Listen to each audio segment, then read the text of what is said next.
Long days, pleasant nights, and welcome to Kingslingers, a Doof Media podcast journeying through Stephen King's Dark Tower series and beyond. I am your host, constant reader Scott Daly, and I'm joined, as always, by my childhood friend who I've called to fulfill his promise to do a Lost podcast with me. It's Mr. Matt Freeman. It's back, Matt. We have to do it. You promised. All right. We sliced our hands open, and you promised. I'll be right there. Yeah, I'm really sweaty after that jog. I'm just going to take a little bath real quick. Oh no. Oh no. This week, our 19-part coverage of Stephen King's It continues with part 2. We'll be covering the rest of chapter 3, 6 phone calls, and the First Derry Interlude of the novel. In this week's section, we meet the rest of our cast of characters and start to learn a little bit more about the strange history of Derry, Maine. Matt, what did you think about this week's reading? This was some intense stuff. I really loved every bit of it, actually. I think this is... between the whole, 6 phone calls mini arc or whatever you want to call it, some of King's best examples of his ability to just nail a character to a page in a way where you're like, that's it. I now know this person. If I met them on the street, I would recognize them. You know what I mean? It's so good. This is maybe my favorite example of it ever. So, and then of course, what I said about it being intense, there's some stuff in here where I'm like, wow, he goes all the way, right? He doesn't stop short of the sort of disturbing and upsetting things that kind of lurk in the human condition, you could say. He really wants to explore a lot of really uncomfortable stuff with this book. Yep. And we get into some of that today. Yeah, and it will not be the last time. No spoilers, but this is going to be a thing that the book does repeatedly and is not going to shy away from at all. All right. Yeah, I am like this chapter, man. Like one of the things that just always stuck in my mind is how effective and wonderful this chapter is. It's long. It's the longest chapter in the book. It's the only one we're going to have to divide amongst multiple episodes.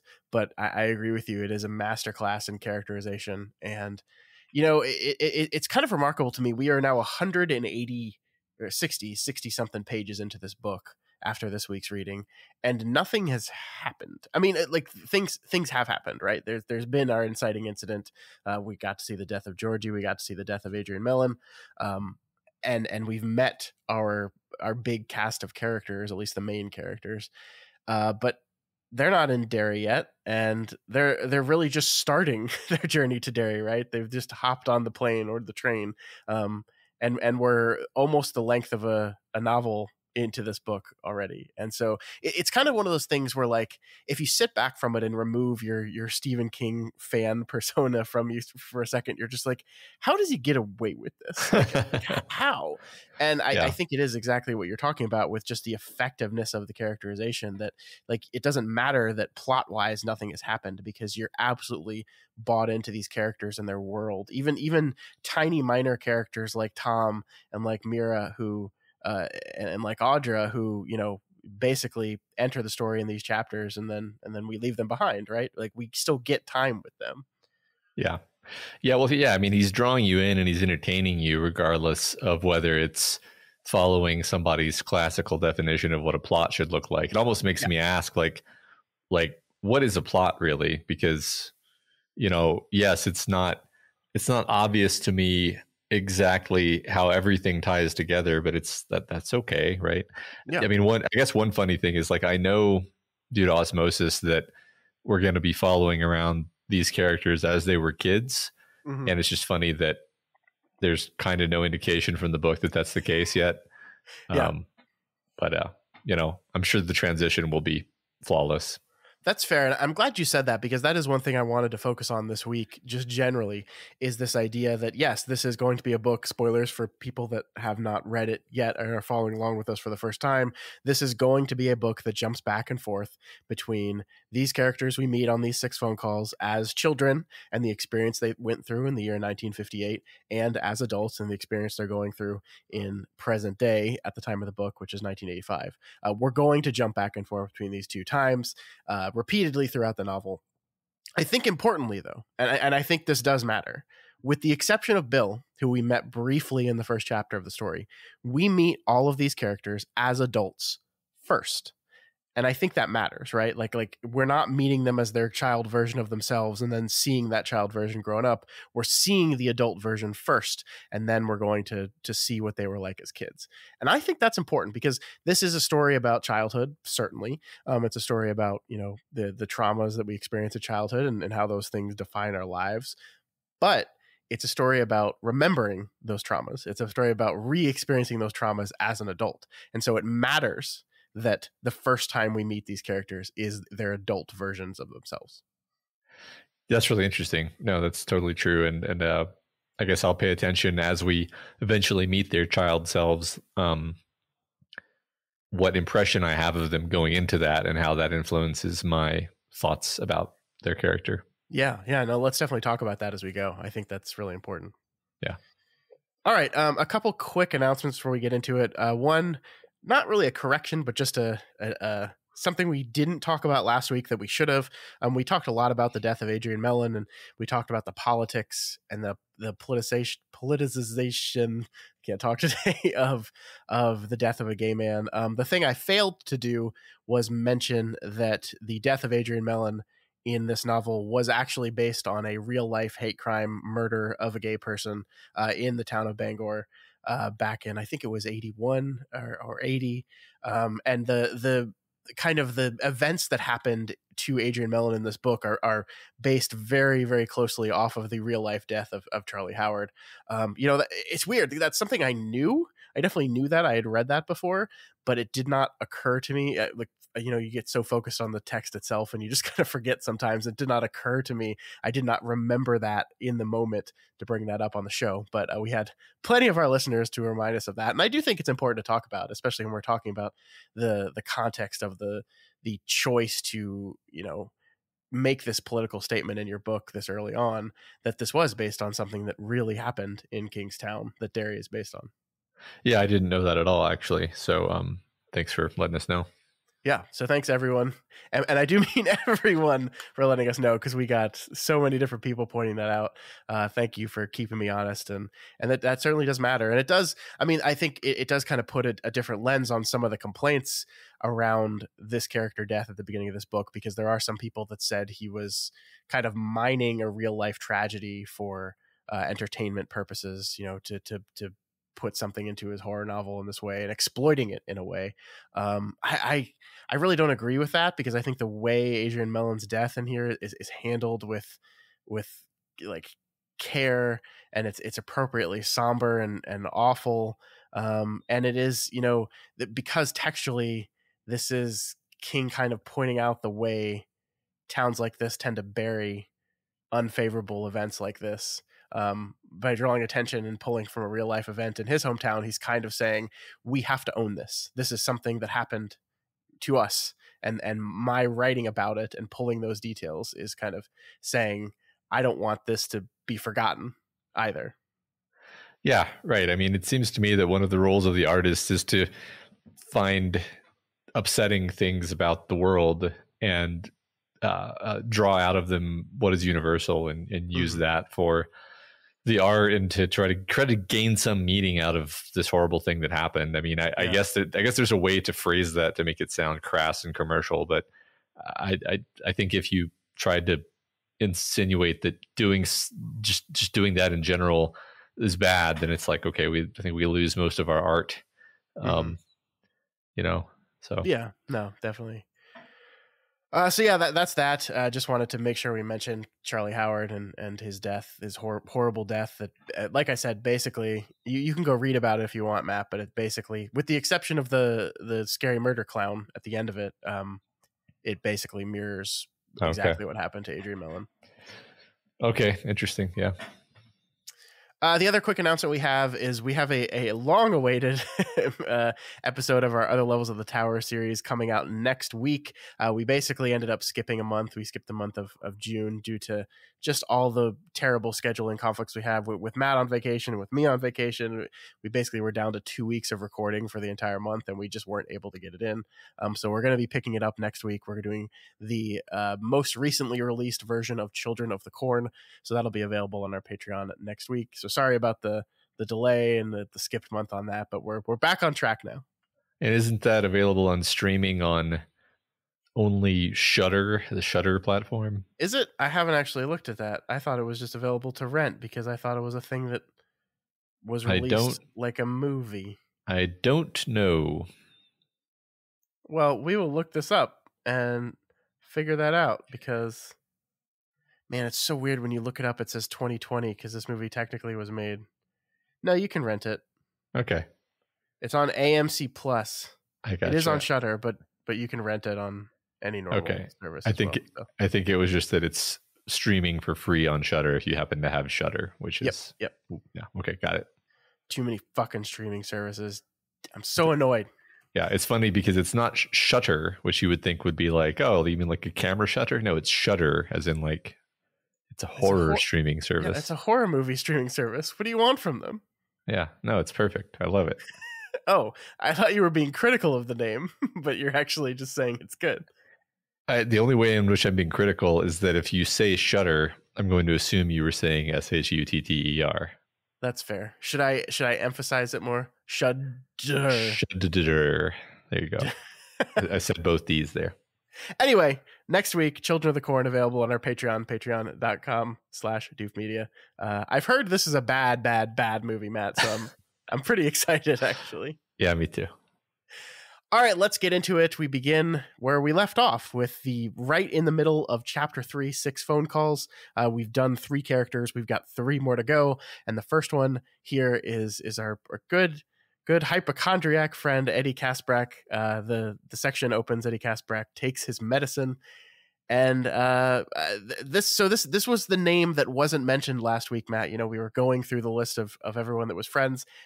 Eddie was left out, except for apparently, according to one of my listeners, I called Richie Eddie, and either you didn't notice or just didn't say anything. So he was mentioned by me last week, but not by the book itself. I didn't notice, and frankly, this is a lot of characters to throw at a guy in a short period of time. I'm sure I'll get my head around it, but definitely didn't notice because I'm not entirely clear on anyone's names at this point. That's fair. Especially since so many of them are names you've seen before, like Eddie. Like you have to remodel your brain to the name Eddie because this Eddie is very different from the Eddie you know from the Dark Tower. It's so hard. You'll get there, I promise. These characters' names are just part of me now. Okay, good. And yet I still mix up Eddie and Richie for some reason. And look, honestly, it's not going to be the last time it happens. I think it's just the IE end there. It's not fair. If any other characters in the group had an IE end, I'd just be screwed. But yeah, we're good. Got it.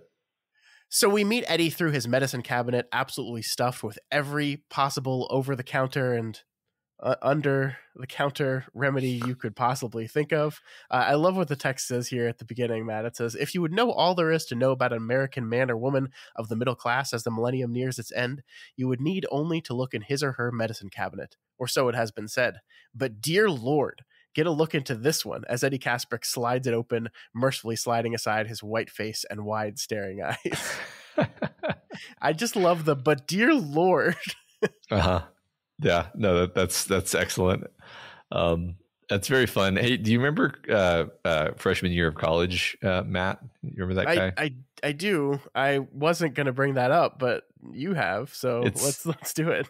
Well, it's just very funny because as a way of showing her love for me, my mom sent me to college with basically like, well, let's call it a 3-gallon tub filled with medicines of various kinds. Probably looked very much like the inside of Eddie's medicine cabinet here. Actually, but you were the guy. Like, if you needed some because like college students own no medicine, so like if we needed something, oh, I really need an Advil. I bet Matt has it. Yep, that was true. And I never had to go to the store and get medicine if I ever had a cold or whatever. It was kind of weird because I would open the top of this tote and I would feel like I had inhaled like mace. It was like all of the chemicals concentrated in one place were basically toxic. Um, anyway, so maybe there are some ways in which I will relate to this Eddie character. I don't know. We'll see as we go. We will certainly see. Please let me know if you encounter any other ones, because I would love to talk about those with you. All right. So I guess, what do you think of this intro? Besides, relating extremely personally to the life of Eddie, what do you think of this introduction? Because I think this is, talking about King's effective use of characterization.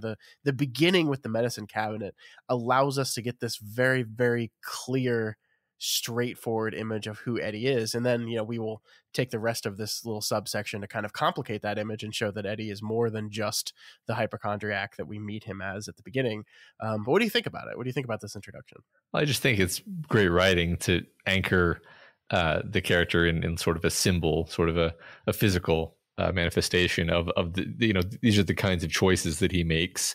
This is the life that he lives. Is he's constantly medicating himself for ailments, real or imagined, and collecting this increasing trove of medicines. Not just medicines. I think it mentions pretty clearly that there are a variety of illegal drugs too. Yeah, he's got some ludes. He's got some ludes in there. And so, yeah, just like overall, it's just like classic. This is how you introduce a character, right? You don't just have them telling the proverbial camera, that they're a hypochondriac. You show that this is who they are. And a great little bit of detail there that I think just takes that central premise and enhances it is his dumping the entire cabinet into his bag as he packs for his trip to Derry. And then we see like he leaves two things, one of which is Midol, a medicine for women on their period.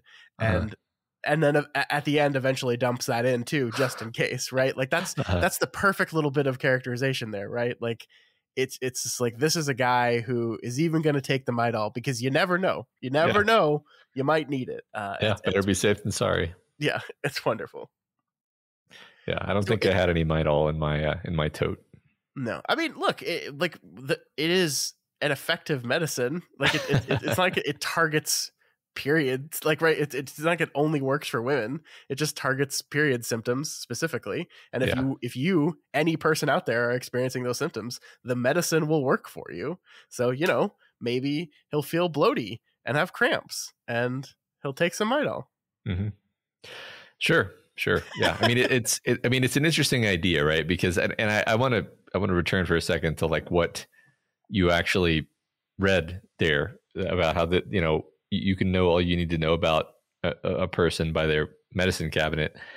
I think there's a lot of wisdom there. Like, it's like, is this the kind of person who, and I say this with full, awareness that I am this kind of person who tries to treat everything. Mm-hmm. Or is this the kind of person who will just kind of write it out, be like, oh, I got a headache, and then just go on with their day having a headache? Or be, because I know people who are like, oh, I never take cold medicine. Or, I never take, antacids or whatever. And it's like, these are like attitudinal choices, right? These are not just like random facts. And I just think it says something about a person when you learn that like they're so kind of invested in controlling their physical and mental state that they have a drug for like every possible thing. Yeah. I just think that's really interesting. And honestly, I definitely used to be the person who never took any of that shit, right? Like I was definitely that person. I'd get a cold, wouldn't take anything. Like, I have a cold right now. Yeah, people can probably hear it by listening to my stuffed up nose. And 5, 6, 7 years ago, me probably would have not taken anything for it. Now I do now. And it's primarily because my wife, when I complain or when she has to hear my snotty nose, just says, go take some fucking Mucinex or something. And so like, that is definitely a change that I've had. But yeah, I used to be that person. And like, I don't know where it came from. It is really interesting, but that does, I think you're right, look into the type of person someone is and the type of way they run their life. Yeah, it's funny. I used to take cold medicine for like every cold, and I've actually stopped because I at some point realized that the cold medicine kind of makes you feel like shit too, in a different way.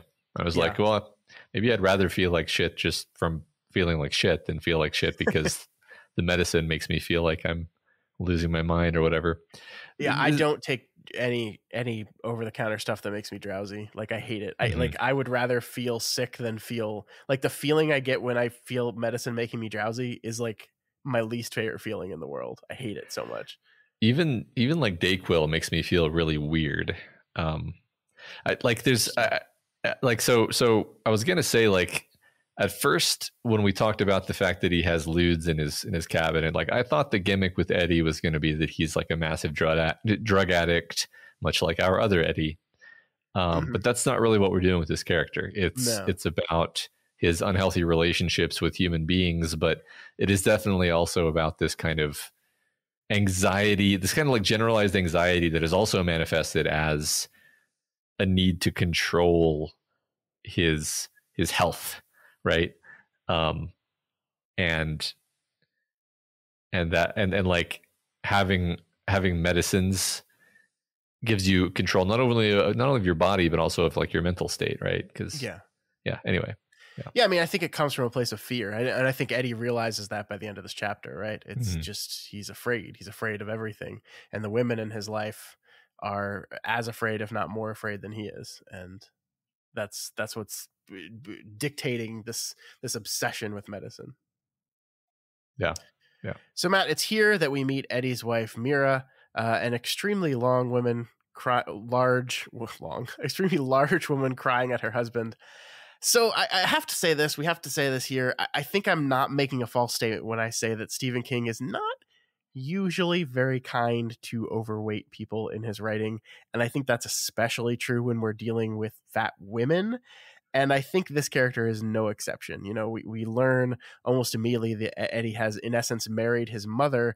And so the descriptions of her size as she walks up the stairs, causing them to creak protestingly, are emphasized because we're in Eddie's point of view. Because this idea of her size is a connection to his mother, and that is a connection that he doesn't like. And so her obesity is not just about her being fat.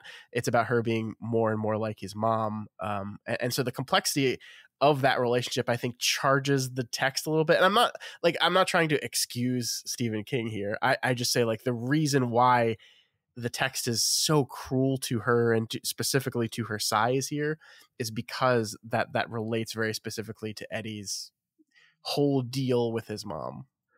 Yeah, just FYI, the audiobook goes pretty hard in the direction of making Mira pretty unlikable, because anytime he's reading her quote, her words, it's like this shrill you're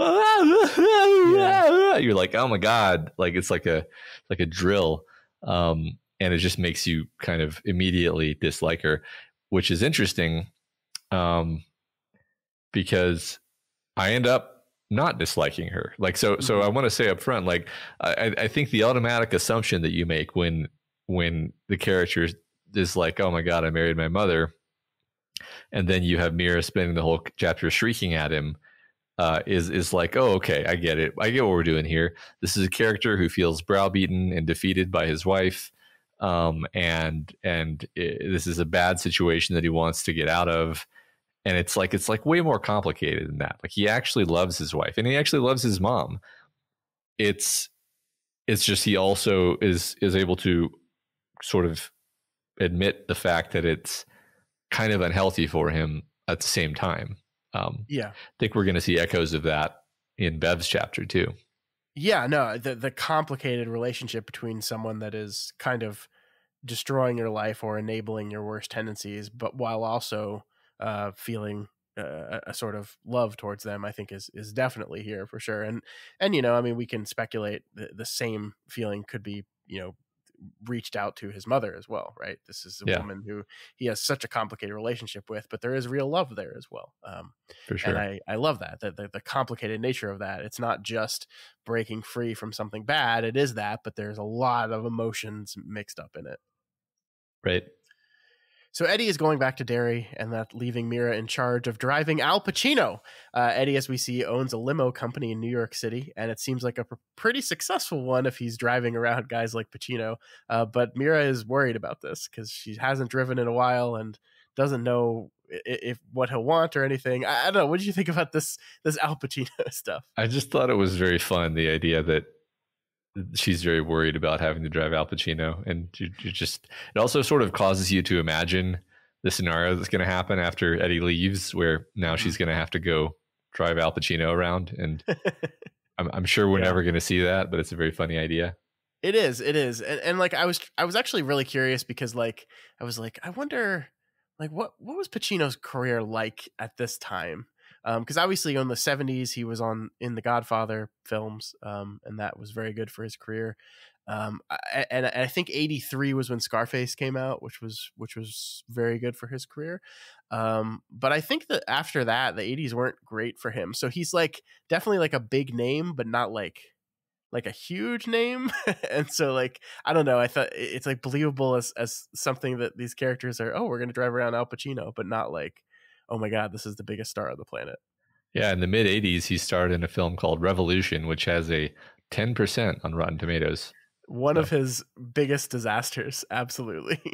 It's funny. I've never heard of this movie, but there it is. Yeah. I think after that movie, he just quit films for like the rest of the decade. And it wasn't until the 90s that like he was in a string of big hits. Oh, Al. Oh, Al. Anyway. So as we mentioned before, Eddie's relationship with his mother is a fraught one. He mentions here that he had to leave home, aka his mom, 3 times before he was finally separated from her. And I love that a little bit later in the chapter, we see that final separation was only final because she died, right? Like he left home 3 times, returned to her 3 times, and the only reason he eventually permanently left her was because she passed away. And so he really never was separated from her. And we see that continues through today as well, because despite being dead, his mom still speaks to him frequently. Like we get this passage right here. He remembered something else then, or rather the ghost of his mother, who had been dead many years, but who still spoke frequently in his mind, remembered for him. You know, when your feet get wet, you always get a cold, Eddie. You're not like other people. You have a very weak system. You have to be careful. That's why you must always wear your rubbers when it rains. And so he dutifully grabs his rubbers and packs them. And this happens several times throughout the chapter. I'm not going to call out every time it happens, but it does a job of establishing something. Eddie has left home. Eddie's mother is dead. But between Mira and these constant voices, Eddie has never really truly been free of her, ever. Yeah, King likes to do this voice of the dead thing in general.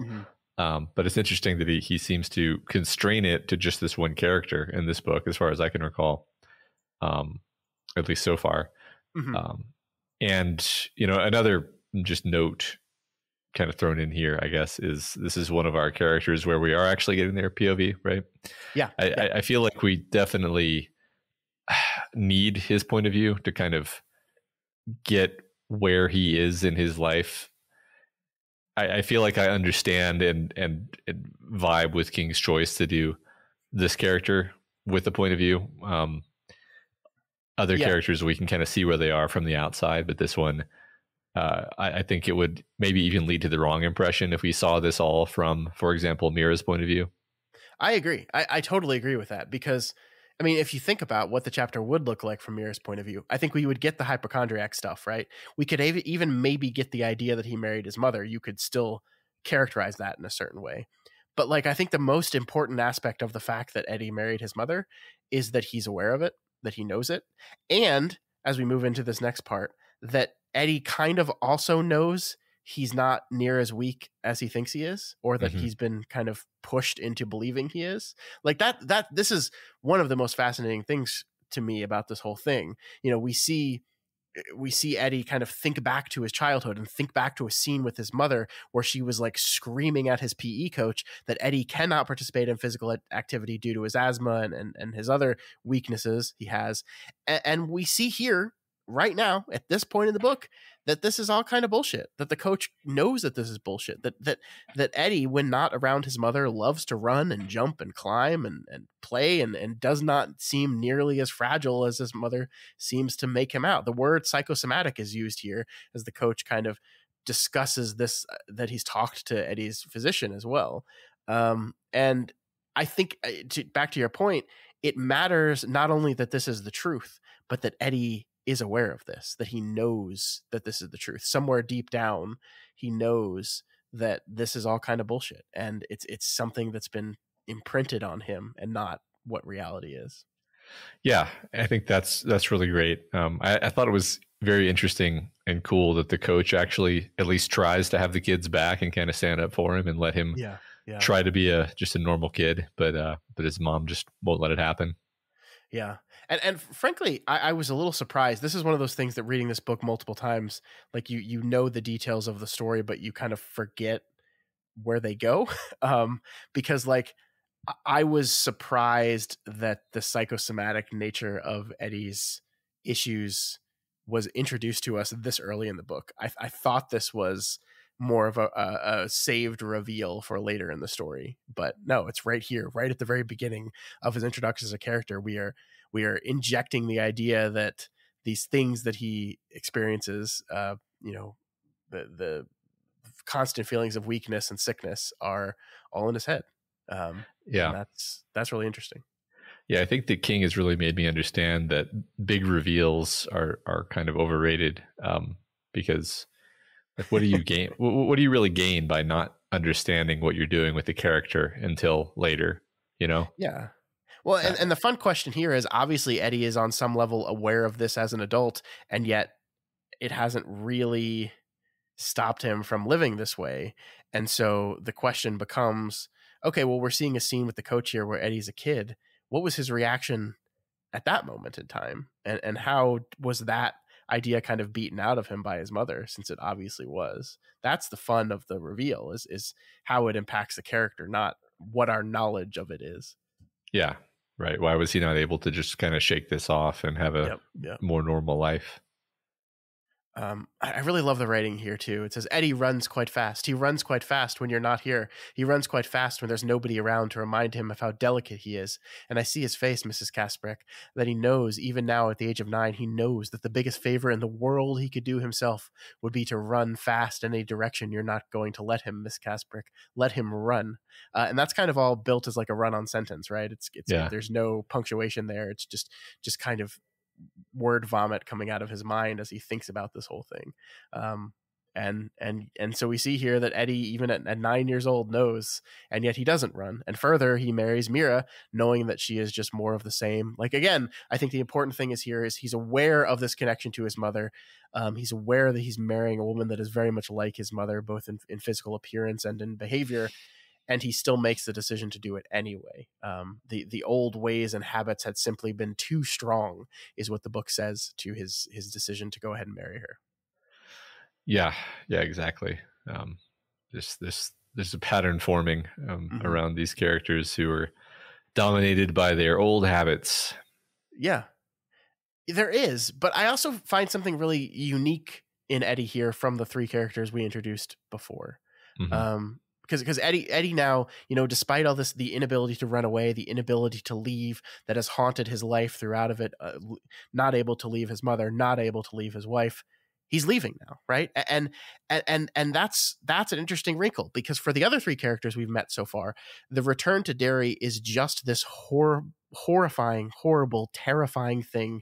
One of them can't face it, so he kills himself. The other 2 are going, but like obviously they're completely shell-shocked and terrified about it. And Eddie is as well. But also for Eddie, it's this impetus for change, for a chance to break free of the life that has kind of binded and controlled him so far. With this promise he made back to his friends in Derry, without this promise, rather, Eddie would have never had the strength to leave Mira. We know that because we've seen him stay with her. And now he is. The book writes the scene where he's like walking towards the door and she's like pulling him back with promises and crying and all this stuff, as this great scene of courage that he has to continue to walk forward and grab the doorknob and open the door, push back against the comfort and familiar and easiness of staying with her. And it is the promise, and it is the return to Derry that gives him the ability to do all these things. And that is different from the other characters. And it is different in a way that it will be similar to another character we're about to talk about in the next section, right? Bev goes through the same kind of, like the call and the promise forces her to get out of a bad relationship, a rut in her life. Yeah, it is interesting because I felt like the first three characters we talked about had lived almost like, I don't want to say perfect lives, but like really unusually good lives, right? Yeah. But this character and Bev, while we're at it, are both two characters where it's like, oh God, these are not enviable lives. Like maybe they have some amount of worldly success. Like, okay, he gets to drive around Al Pacino. That's Bev owns a fashion company that seems pretty successful too. Yeah, right. It's like okay, that's not nothing. That's like some worldly success, some amount of comfort, but they don't seem happy, right? Bev certainly doesn't seem happy. Eddie doesn't really seem happy. He seems not utterly miserable, but he seems to be aware of the fact that his life is not really good. And so I guess I'm just drawing that contrast, especially against the characters from last week, where it was almost like they had just been leading these utterly charmed lives until they get this phone call. Yeah, and it's not like those characters were entirely happy in their lives either, right? I think Ben is described by the bartender as one of the loneliest men he's ever met. We see Richie has this kind of sadness creeping at the edges of his life, this feeling that he's not himself, this feeling that he's lying and pretending to be all these other characters and therefore can never be himself. And then, of course, Stan has this just kind of low level, just kind of hum of sadness underneath everything he does. So like, it's not like the other characters are perfectly happy, but I think, a low level sadness and is in an abusive relationship with a man who beats her, or is in an incredibly unhealthy relationship with a woman that is kind of trapping him and controlling him just like his mother did. Like those are on a totally different level of everything. Yeah. Right. So basically, yeah, I mean, it's just interesting that I had a sort of wrong impression about the degree of, I don't know, magical protection that they were under. I think that was just kind of a wrong assumption, maybe. I don't know. Mm-hmm. And it could also have to do, this is another thing I was thinking about. It's like, it has to do with who the character is specifically, like where they are or what they were running from or what their, character issue is, their core wound. It is interesting, right? Because we know the only thing we know about Ben, childhood Ben, is that he used to be a fat kid and he was teased horribly for being a fat kid, and he's not that anymore, right? The Ben we meet is a skinny guy who seems very confident in himself, and there is loneliness underneath it all, certainly, but that's not him. He escaped from that person. Eddie is the opposite of that. Eddie was the kid ruled by a domineering mother who made him fear the world and all the bad things in it that could hurt him. And he's still that person. Exactly. He did not escape from that idea. And that's interesting because I think we see another similar thing with Bev, right? There's this strong implication of an abusive relationship with Bev's father that she had as a child. And she went ahead and married a man who was exactly like her father. And so it is interesting to see the differences, the cases where, characters were able to escape and overcome, like Ben, and what those characters are going to be like versus characters like Eddie and Bev, who use this return to Derry as an ability to escape or overcome. I don't know. We'll see. Yeah. And we're going to have to, we don't have enough information to really figure out kind of the why yet until we meet the younger version of these characters. Sure. So I wanted to read this little bit at the end here, because I don't know, I just find this really, really fascinating, the way this king really complicates this relationship. So he tells Mira to stop, and it says, for a wonder, she did. Stopped and stood looking at him with her wet, bruised eyes, not angry at him, only terrified for him, and coincidentally for herself. And for perhaps the first time in all the years he had known her, he felt that he could love her safely. Was that part of the going away? He supposed it was. No, you could flush the supposed. He knew it was. Already he felt like something living at the wrong end of a telescope. But maybe it was all right. Was that what he meant? That he had finally decided it was all right to love her? That it was all right even though she looked like his mother when his mother had been younger? And even though she ate brownies in bed while watching Hardcastle and McCormick or Falcon Crest? And the crumbs always got on his side? And even though she wasn't all that bright? And even though she understood and condoned his remedies in the medicine cabinet because she kept her own in the refrigerator? Could it be that Mira was even more frightened than he was? Could it be that his mother had been? I love this. I love this idea that, like, you know, it's one thing for us to kind of make Eddie the victim here and say, like, it's his overbearing mother, and then he married a woman who controls him in the same kind of way his mother did. But, like, it is another to say Eddie has never treated this woman fairly because Eddie married her knowing that she was exactly like his mother, and he was always afraid of fully committing himself to loving her because of that fact. And so, like, a lot of this is on you, Eddie, right? And he's realizing this in this moment. Yeah. And not feeling like just pure regret about it, actually feeling like I do love my wife, even, you know, even if blank, right? Yeah. I think that's one thing that surprised me and kind of delighted me about this, is that we're extending all this sympathy and humanity toward both his mother and toward his wife. And not just, like you said, sort of flattening them into like, oh, they're just browbeating him, he's the victim. Yeah. You know, I'm really interested to see how this evolves, because it's not quite sitting in what I kind of think of as the stereotype of this kind of character. Yeah. No, you're right. And it kind of begs the question almost, like, this idea that, oh, like, I'm marrying my mother, how much of her behavior from that point on is reinforced by him, and this idea that he's slotting her into this image of who his mother was. So, like, how much is Mira, oh, Mira is exactly like my mother, and how much is, oh, I believed Mira was exactly like my mother, and so I kind of created her to be that a little bit. Yeah, that's a very interesting thought. I guess, yeah, I agree with that reading, although I don't know if that is exactly how I saw it, but I like that. Yeah, and I'm not saying that's definitively the truth here. I think it's just the idea that we're complicating this relationship. We're really exploring it and discussing it, and not just making, oh, this is the nagging fat woman that he needs to run away from. It's more complicated than that, I think, is a testament to the writing, and it allows you to ask questions like that, even if it's not entirely the truth. And I guess I'll feel a little bit sad if the book ends with him, you know, surviving and then, like, divorcing his wife. I'll be like, oh, like it seems to me that what should, or that I want to see happen, is that, you know, he returns home and then they just have a better life together, because he's allowed himself to put down kind of his part of this, I don't know, trauma or this codependency that he's been responsible for, and kind of in doing so free her of the role that he's put her in. Yeah. Like that would be a really beautiful, satisfying ending. You know, I'm not saying like that's how it should end. It's more like when you're introduced to a character, you get a sense of like what you want for them, and that's kind of what I want for him. No, I think that makes a lot of sense for sure. And I think it is important to note here that, you know, he says, as he leaves Mira, you know, he says to himself that he's going to come back, right? So unlike Bev, he is not leaving his wife permanently here. He is leaving to go to Derry to fulfill this promise. And he does plan to return to her. Yeah. Okay, cool.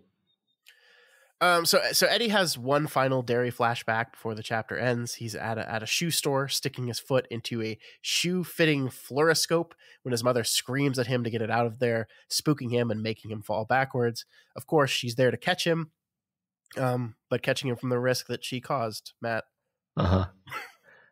is this a real thing? I say that having already Googled it and realizing that it is.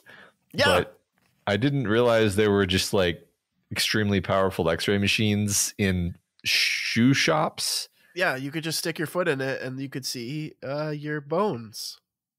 I mean, that's kind of awesome, actually. Yeah, except for the low grade radiation poisoning it was giving Yeah. everyone who was using it. Well, and especially if you worked in the shoe shop, you're basically getting more exposure than like a dental hygienist all day, every day. Yeah, there's a reason they stopped manufacturing these things in like the early 70s and they aren't a thing anymore. I wonder if you can get one though. Kind of want one.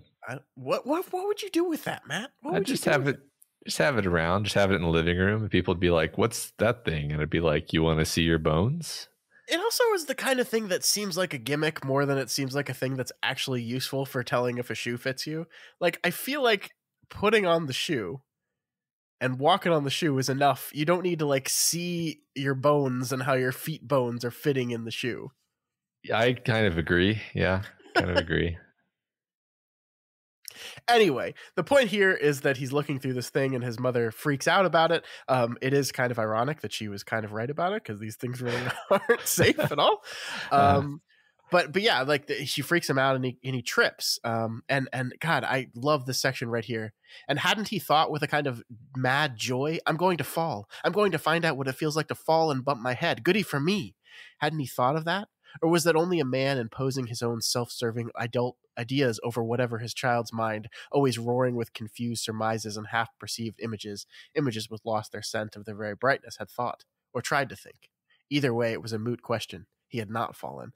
I love this, Matt. I love this as, both this recognition that like this is a kid who like wants to experience these things, wants to fall, wants to get hurt, wants to live life, and his mother is there always to stop him, to protect him, quote unquote, from those experiences, but also stopping him from experiencing things. And then King can't help but put a wrinkle on it, right? This is when we get back to our idea of memory, an idea of the fallibility of memory.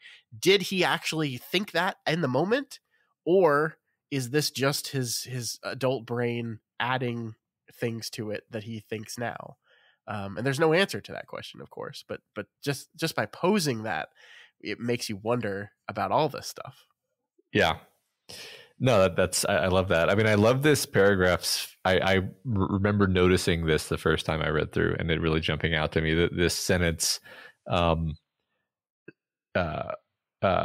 description of a child's mind as always roaring with confused surmises and half-perceived images which lost their sense and their very brightness.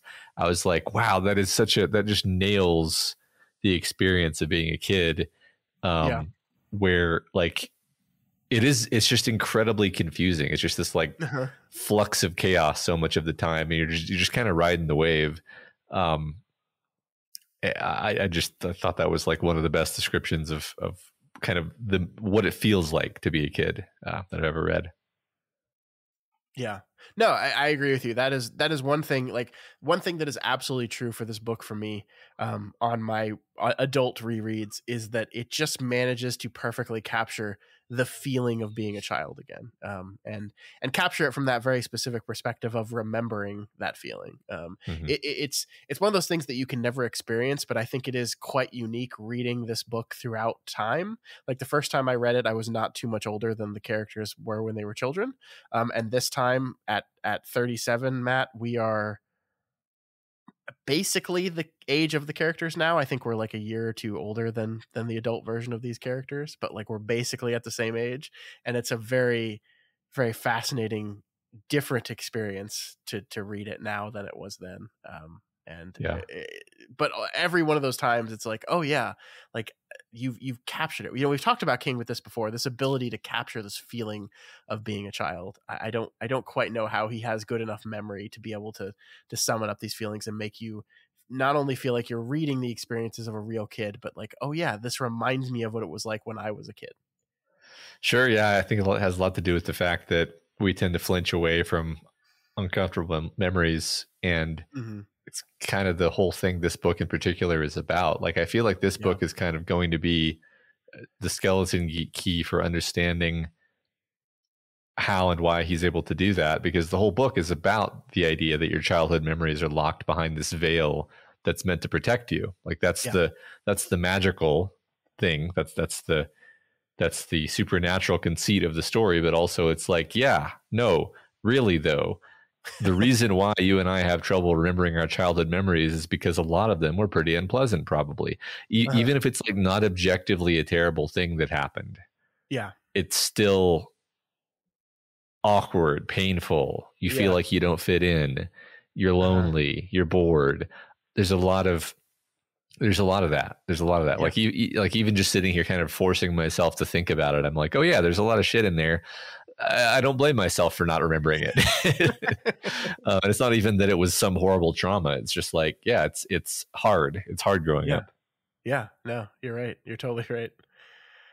All right, so Eddie gets in the cab and heads to the train station, and as he does this, he feels his asthma, which hasn't been too serious since he was a child, come back with a vengeance.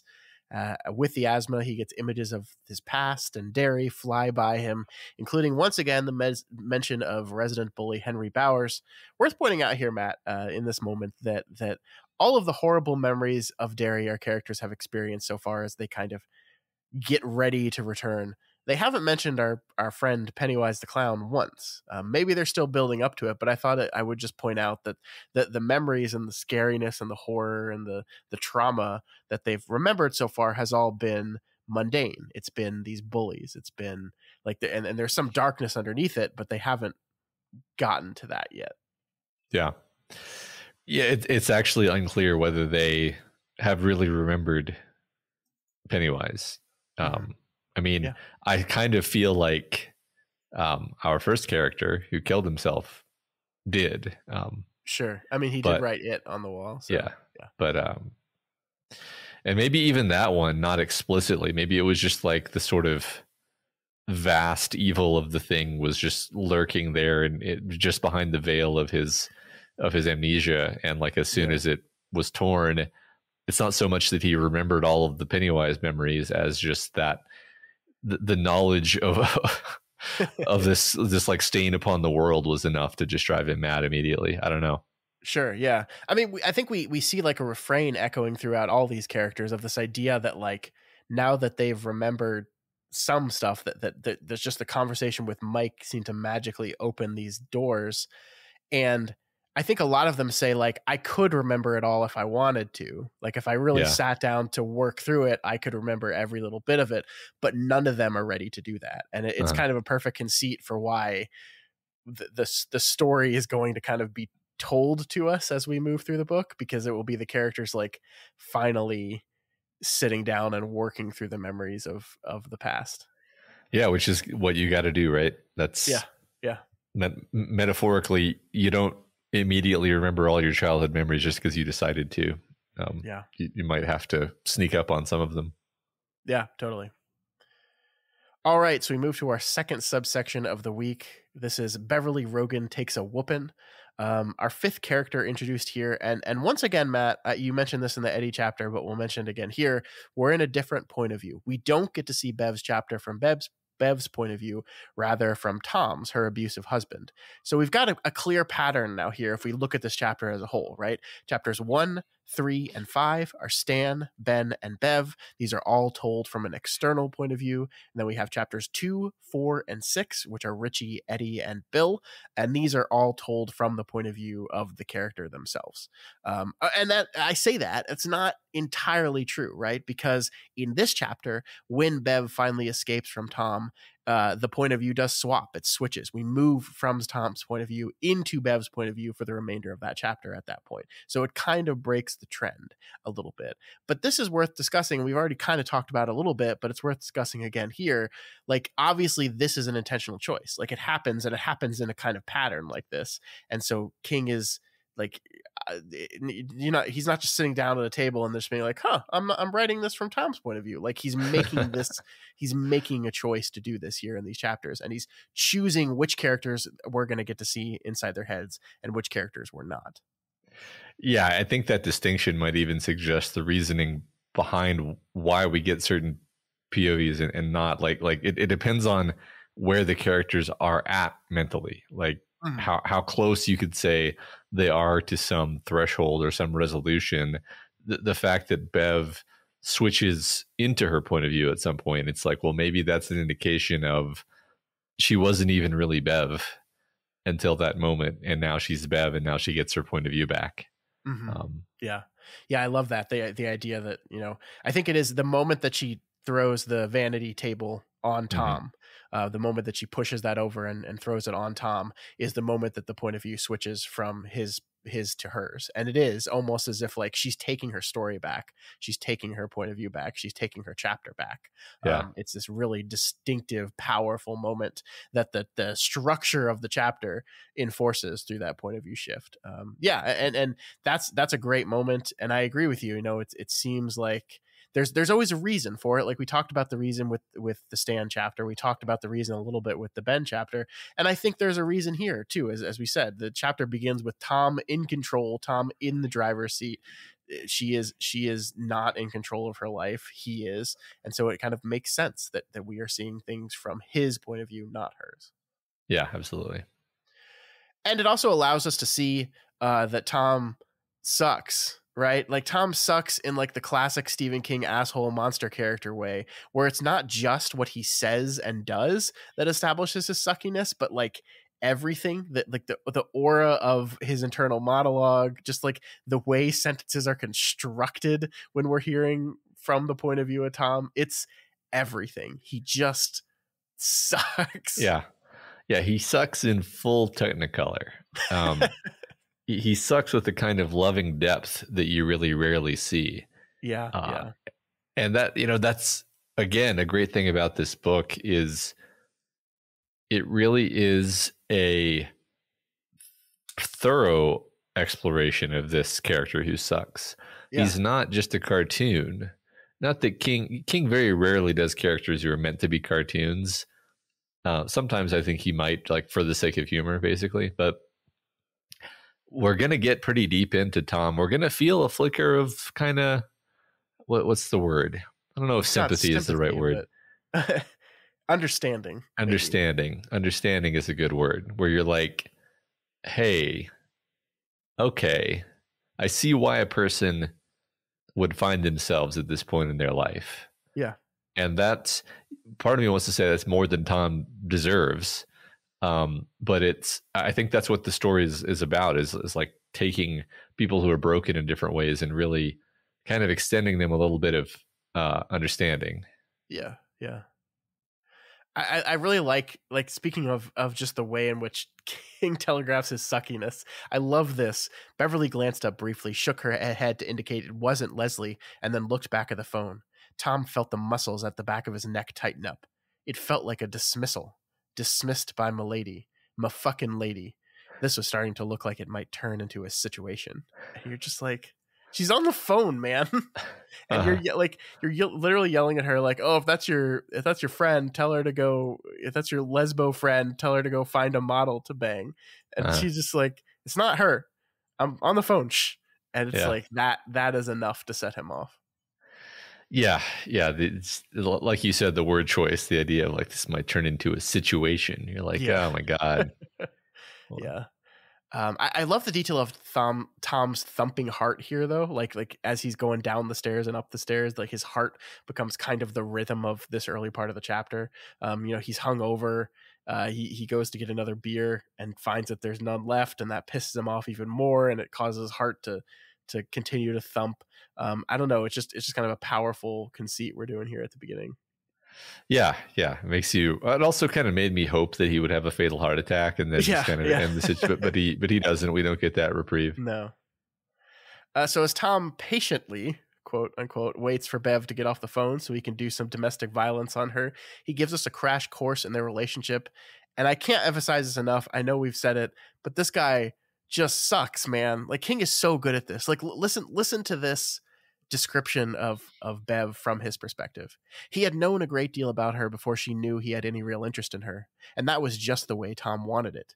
He had been looking for someone like Beverly Marsh all his life, and he moved in with the speed of a lion making a run at a slow antelope. Not that her vulnerability showed on the surface. You looked and saw a gorgeous woman, slim but abundantly stacked. But she was weak somehow. and it was as if she was sending out radio signals which only he could receive.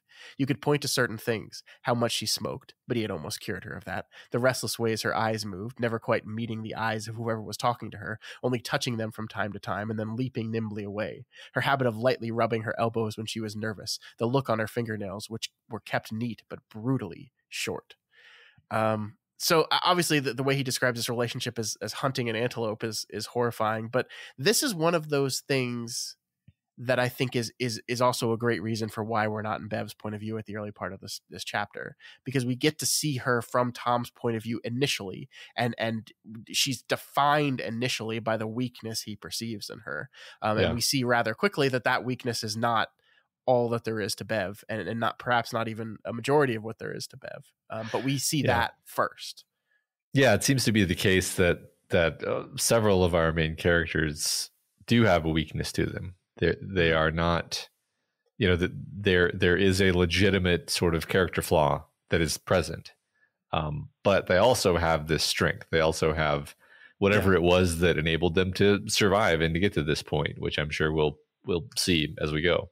And it's just in, different characters may be sort of alienated from their own strength. Like it seems like Bev doesn't even remember that she has this strength that she does have. And it, ironically, he's kind of more aware of it than she is, actually. Mm-hmm.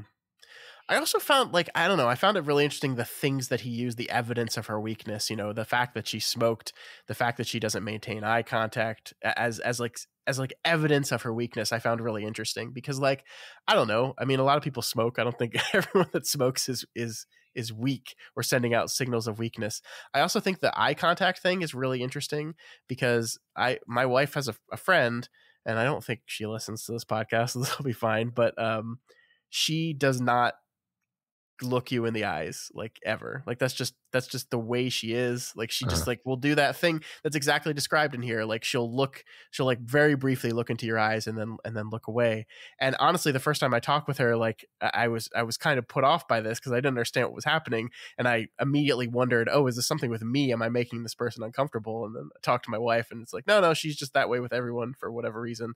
But I guess I never went to that as a symbol of weakness first with that idea, just that's just a thing that she has, the thing that she does. I don't know, it's really interesting.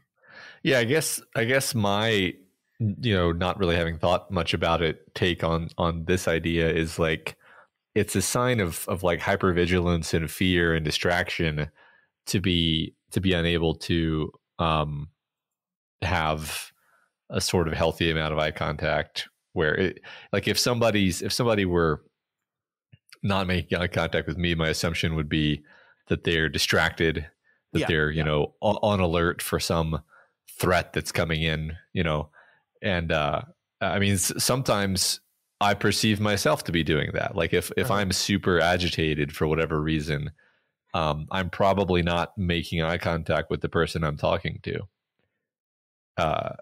So maybe that's a kind of projection, but I think basically the weakness he's identifying in her is actually mostly kind of manifestations of anxiety and fear. Yeah. Mm-hmm. No, I think that's fair. But like we said, we also see from Tom here that there is strength that comes from her, right? We'll see it more a bit in a sec, but he thinks about, a couple of times when she was really stressed with a big work presentation and kind of a change came over her. It says at those times he had seen a different woman from the one he knew so well, a woman who fucked up his sensitive fear radar with wild bursts of static. The woman who came in times of stress was strong but high strung, fearless but unpredictable. And so there is this person underneath her. And again, I love the idea of us getting to see this from an external point of view, right? This chapter would be so different if it was with Bev at the beginning. We would maybe not get as clear an image of this kind of dichotomy of this character, a person that can, be weak at times, but a person who has this kind of core strength underneath all that. Yeah, and I feel reinforced in what I just said about his diagnosis of weakness being largely based on fear, because he calls it his fear radar. So clearly that's the signal that he's keying onto. Yeah. So Tom's seeing Bev smoke a cigarette as she's talking on the phone. It makes him think back to the time he helped her quit smoking by smacking her around when she forgot and lit up another cigarette. This scene, you talked at the beginning of the show about like that this book does not shy away from the uncomfortable moments, and I really feel like this scene is probably the thing you were thinking about when you said that. It's horrifying, right? This scene, not just the act of violence itself, but the idea that we see here Bev is kind of instantly thrown back into the child version of herself. Like we see, I think the text describes it as the nostalgia of being hit impacts her immediately. And Tom, senses that and keeps pushing, keeps pressing the attack, knows that, to complete his antelope metaphor, he's got this one in his jaws and he's not going to let her go. And it's just absolutely horrifying. It's tough to read, to be honest with you. It's tough to read, and it keeps going, right? Yeah. Like it really makes sure you fully understand not just that he is this abusive, violent, angry, selfish man, but that she like knows what's happening and she's getting something out of this too. Yeah. And that's what's sort of uncomfortable about it. But I mean, the book doesn't really shy away from it. It really helps you, you clearly understand the kind of childhood that Bev must have had without ever being shown, although it probably will be shown later in the book, I'm guessing. And it's, I guess you're just, for all that I've seen Stephen King go to really dark places, I was still kind of surprised at how thoroughly we explore this particular dark place. Yeah, definitely. I mean, as you said, this leads to this moment of abuse leads to the moment of them having sex for the first time. And like we see clearly that Tom gets sexual arousal by committing abuse. That's, part and parcel for who he is as a person. But the text does not hold back that Bev has this really complicated relationship with both abuse and sexuality as well, because she gets into this. The book shows us she enjoys this, and it is, I think you're absolutely right, this idea that she deserves this has been internalized in her so much, and there's, as you said, there's so much more that's being hinted towards her past that we don't really see. I actually had to read and reread a couple times just to make sure that her father is mentioned, because there is I think at one point in the book, in the chapter near the end of it, it says that she's escaping from Tom in a similar way she escaped from her father. Because I wanted to make sure that I wasn't spoiling that this target of abuse, the where it was coming from was her father. I didn't want to quote unquote spoil that. It doesn't ever textually say that in this chapter, but it is strongly implied. And it's all so wrapped up in the idea of sexuality, the idea of abuse. It's all mixed up and wrapped up in her head to where she does behave in this way, and that becomes even more horrifying. Yeah. Well, and not just sexuality, but I think love. Sure, I think this is what she perceives love to be, and this is right and proper. This is this is okay. This is what I was brought up to feel, is the feeling of a man loving me. Yeah. And that brings her comfort, even if at the same time, a kind of wiser, higher part of her is this is pretty fucked up. This sucks. But it's you need, it's fulfilling this need. It's just fulfilling a human need in her, because she's been programmed to think this is what love looks like. It's interestingly similar to what we just left off with Eddie, where Eddie's mother was not violent toward him. In fact, quite the opposite. But you could argue that Eddie's mother abused him more mentally, right? Yeah. And not even out of a desire to hurt him, right? It was a desire to protect him, but it still led to him having this twisted view of what love is supposed to look like. Love looks like the person who loves you being ridiculously overprotective and hypochondriac and all sorts of other stuff along those lines. Yeah. And so when he looked for a wife, he looked for somebody who made him feel the same way. Yeah. So no, you're right. I mean, there is something simple and horrifying about the use of the word nostalgia, right? The idea that her first reaction to being hit is shock and horror, but then just a little bit of nostalgia creeps in there, right? Yeah. There's something just like you reading that sentence and you're just like, oh man, Bev, that's awful, right? Yeah. That is like, it's so sad. It's so sad. And I mean, that's a, word, the word nostalgia gets tossed around quite a bit these days, because so many of the pieces of entertainment we consume are preying off our nostalgia, and just to see it tossed in here so brutally, I think was just fantastic writing. Yeah, I agree. So back in the present, Tom is furious at Bev. We get this section here. He had forgotten the telephone call that had wakened him out of his deepening sleep. It was the cigarette. If she was smoking now, then she had forgotten Tom Rogan. Temporarily, of course, only temporarily, but even temporarily was too damn long. What might have caused her to forget didn't matter. Such things were not to happen in his house for any reason. Just horrifying, right? Like, just Jesus Christ. Yeah, although this is creeping up on kind of the thing that makes us understand Tom, which is that he has this profound terror of sort of being invisible. Like the only way that he's able to be real and to be perceived and to recognize his own existence is to be feared, and to have this kind of deep effect on another person. And his wires are all fucked up too. Like you can feel little smallest flicker of sympathy for the guy, because he was taught the only time that you're real, the only like way of expressing this motherly relationship is you got to get your whooping. Yeah. And it got even more tangled up with him, because it's almost like in order for him to think that his mother loved him, he has to think, well, that must be what love looks like, and so that must be how I have to treat women. I don't know. I think it's more screwed up with him, honestly. It's not quite that straightforward, but that's part of it.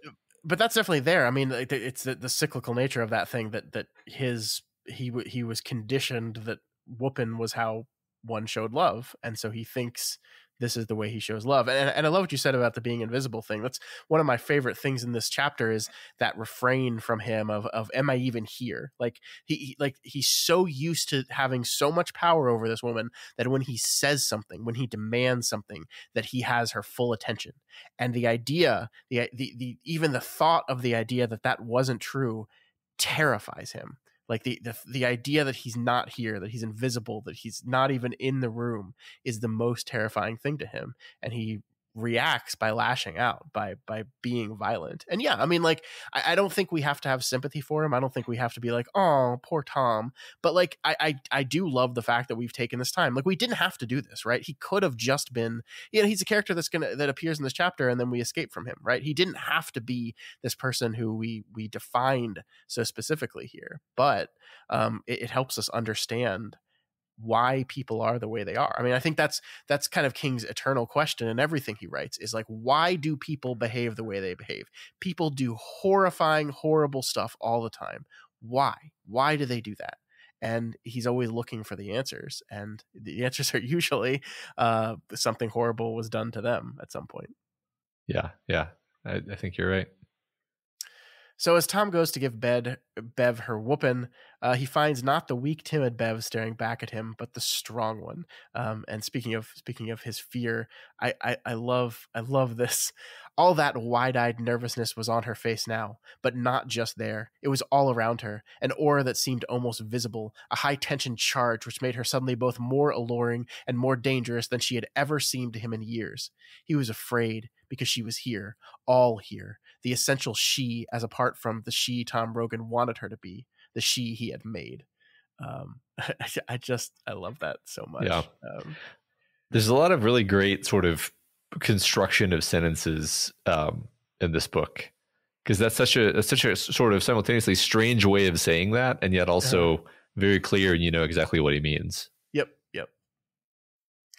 And we see here his essential cowardice, right? Like he's this man who needs to be in control, who needs to be, he pictures himself as the lion chasing after the antelope, but he's definitely not used to an antelope ever fighting back. And just the image of her at kind of her full power scares him, like almost swallows him in fear. He tries to go after her Bev here, but she pushes the vanity on top of him, and like we said earlier, this is the moment when she resists him in this way, that the point of view switches when she pushes the vanity on top of him. As we said, this is her kind of taking back control of her narrative, and we get to see from her point of view for the first time. Yeah. Yeah, I mean, I would say it's satisfying, except I actually felt more sort of terrified in that moment. Sure. I mean, the whole thing is just scary and awful. You just don't know what's going to happen here. Yeah. But no, I like the idea that Bev has been so passive in her own life that until this call, she was just waiting. And now that she's got the call, she's awake again. She's awake for the first time since childhood. Yeah. And speaking of, you talked about this idea of love here. I really loved this passage. This is like, basically, this is the thing that introduces us to Bev's point of view. This is like the first thing we get to see from inside her head. Time after time, she had seen herself leaving him, leaving Tom's tyranny as she had left that of her father, stealing away in the night, bags piled in the trunk of her cutlass. She was not a stupid woman, certainly not stupid enough even now, standing on the rim of this incredible shamble, to believe that she had not loved Tom, and did not in some way love him still. But that did not preclude her fear of him, her hate of him, and her contempt of herself for choosing him for dim reasons buried in the times that should be over. Her heart was not breaking. It seemed rather to be broiling in her chest, melting. She was afraid the heat from her heart might soon destroy her sanity in fire. I love that whole thing. The honesty with which she admits that the love was there and real, and is still probably there, but is immaterial compared to the other feelings she has: the hate, the fear, the contempt that she feels in this moment. Yeah. I think that the reason why her heart is broiling and melting is because that love is there, right? It's because she can't blind herself to the fact that was a part of it. It wasn't just that she was staying out of fear. It was that she was staying out of love and fear. And to her, those two things are tangled. Yeah. And contempt contempt in herself that she felt like she deserved. Yeah. So Bev has the belt now, and while thinking last time pays for all, uses the belt one last time, the belt that was used on her so many times, and smacks Tom right in the balls. He goes down hard, and she escapes. I have to say that the use of the belt throughout these pages had me writhing like nothing else I've read in recent memory. Yeah. Ugh. So we see here that Bev changes out of a lacy nightgown at the foot of the stairs and into some practical, useful clothes before walking out into the night free and clear and heading back to Derry. So, as we said, Matt, in the last chapter, like Eddie before her, Bev uses the Mike Hanlon call and the return to Derry as a catalyst. So as her chapter ends, she's obviously terrified of what awaits her at home, but she's also laughing in joy because she's escaped. And that is really interesting. It is different. It is different from the way Ben leaves. It is different from the way Richie leaves. It's unique here.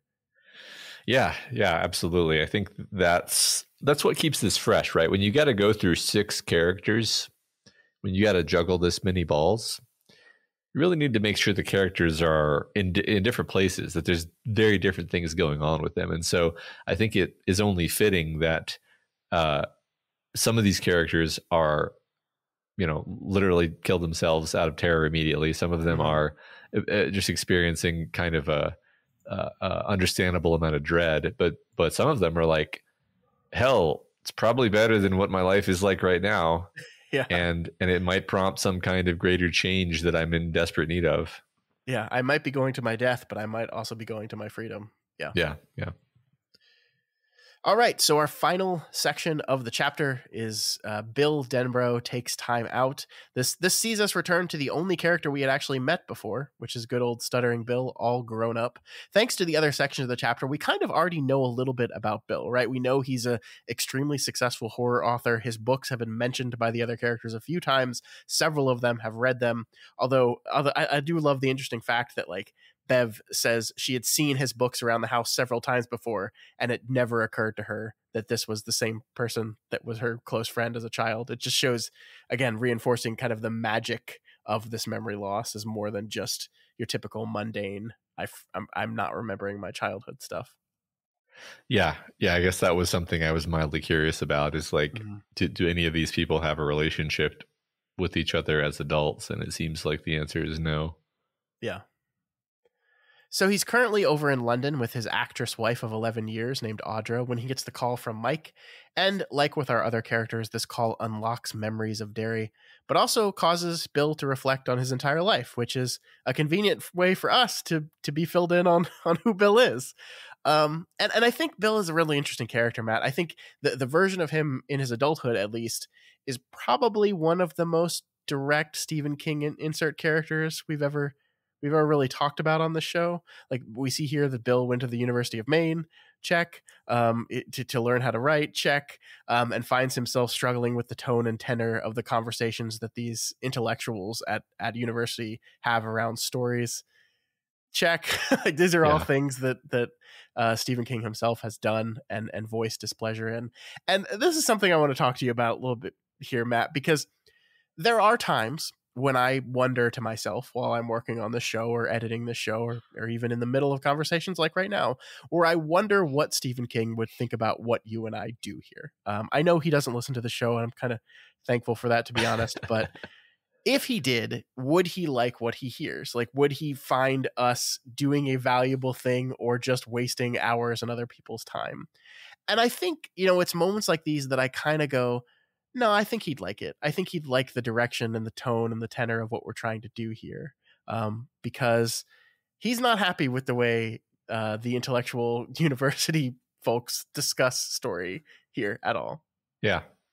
Yeah. Right. I mean, I think here, Bill is saying things that Stephen King, wishes he could have said, or maybe did say back when he was in college, right? Yeah, like yeah. he's sort of having an argument that he wished that he wished he had on the spot with some snooty professor, where the establishment doesn't take genre fiction seriously, and the kind of fiction that they do seriously that they do take seriously is to King's mind like just overbearingly self-serious and like explicit with its I love the bit where it's like it's talking actually we're about to go into it anyway, so let's just do that and then so I'll just read what he says here, what college student Bill says to his classroom here. I don't understand this at all. I don't understand any of this. Why does a story have to be socio anything?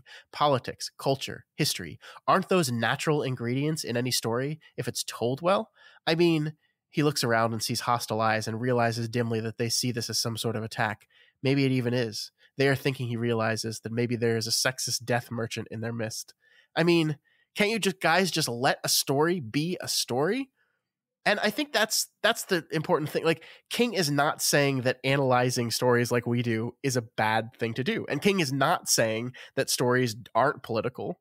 No, the exact opposite, right? I think what he is saying, and what I agree with, frankly, here, is that stories are vessels for politics and culture and history, but they are first and foremost a story. And those other things, those important things, the things that you and I like to talk about, come to the story naturally as part of the way you craft it. Like, write the story first and the characters first. The meaning will come as you're doing that. Yeah, I mean, I'm thinking about like Insomnia, where it's like that's a socio metacultural gender political whatever complex book, but it's like, well, it's a story about an old man who's lost his wife. Spoilers. That's the basic premise, right?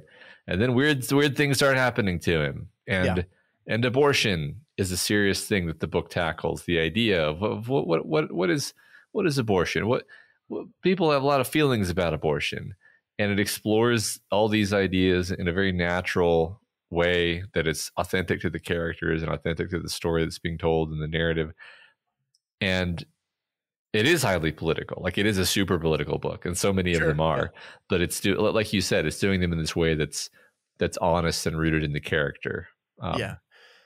I think the mistake would be here is to assume that he's saying that books shouldn't be political, or that books shouldn't be cultural or historical. Like that's not what he's saying here. What he's saying is that should not be the primary goal. And his frustration with these people is that they're all constructing the stories to be a social or political commentary first and a story second. And that is not the way to do it.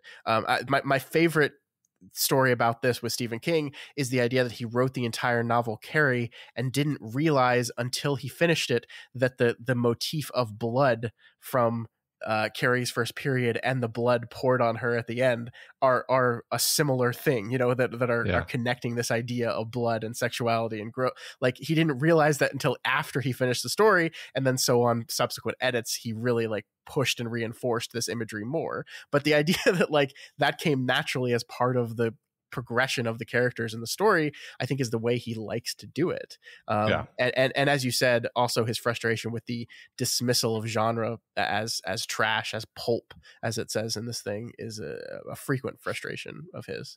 Right. Now, of course, the most natural way to tell a story is to invent a bunch of fictional languages and then decide that all those fictional languages need to coexist in the same world, and then write a story about that world. No, that would be ridiculous. Who would do something like that? I mean, so like, I'm mostly joking, but like even Lord of the Rings ends up being essentially a political and religious and cultural commentary, right? Yeah. And it started out being like as far from any of that as possible. It's just like the point being like all this stuff emerges from a story that is well told, exactly like King says. Yep. So Bill sends off a short story that got an F in class to a magazine, and it gets published, thus proving his point. I do think that I agree with King and through the transitive property Bill almost entirely here. But I do like that the professor's response to this is just like, just because you got money, does that mean anything as far as quality? And like Bill's response to that is like, yeah, 100%, like yeah, like completely. And I don't know if that's necessarily true. Like, I don't know that like some of the most popular movies of all time are not necessarily some of the best movies, but I mean, popularity certainly has to be some level of measure of success. When in the creation of art, for sure. Yeah, I mean, I just don't think it's the end all be all. He's entertaining people and giving them what they want, and I think maybe the thing that I would say to this fictional professor in this story is like, you're also just writing to an audience. It's just that the audience you're writing for isn't the popular audience. It's your insular audience of literature nerds, and you're catering to their sensibilities. And Bill is catering to the sensibilities of, the masses, which are just different, not worse, right? Yeah. And those are just two different games. Like I've had this argument with people about like George R. R. Martin, where I'm like, pick your favorite literary genius. They couldn't have written A Song of Ice and Fire. Like he's a genius of that specific thing. King is a genius of this specific thing. Yeah. Anyway, we enjoy talking about this, but we agree too much, actually. yeah, I think so. We also see that his senior year, he writes a novel that gets published, and it's off to the races from there. He heads to Hollywood to write a version of the movie script for his second novel, meets a sexy actress, and gets married. So, basically Stephen King's life exactly, right? Just a 1-to-1 version of King's life. To a T. Yeah. Do you think Tabitha reads this stuff and goes, "Oh, a super hot actress, huh, Stephen? Huh, interesting." I bet as he was writing this bit, he thought about this and he had a line prepared. He's probably like, "Smoking hot wife, just like me." Although she's not a writer, so I probably came out ahead. If not, Stephen, feel free to borrow that one. I don't think he needs marriage advice from you. He's been married longer than you've been alive. So I think he's good. Just in case. Just free. Feel free.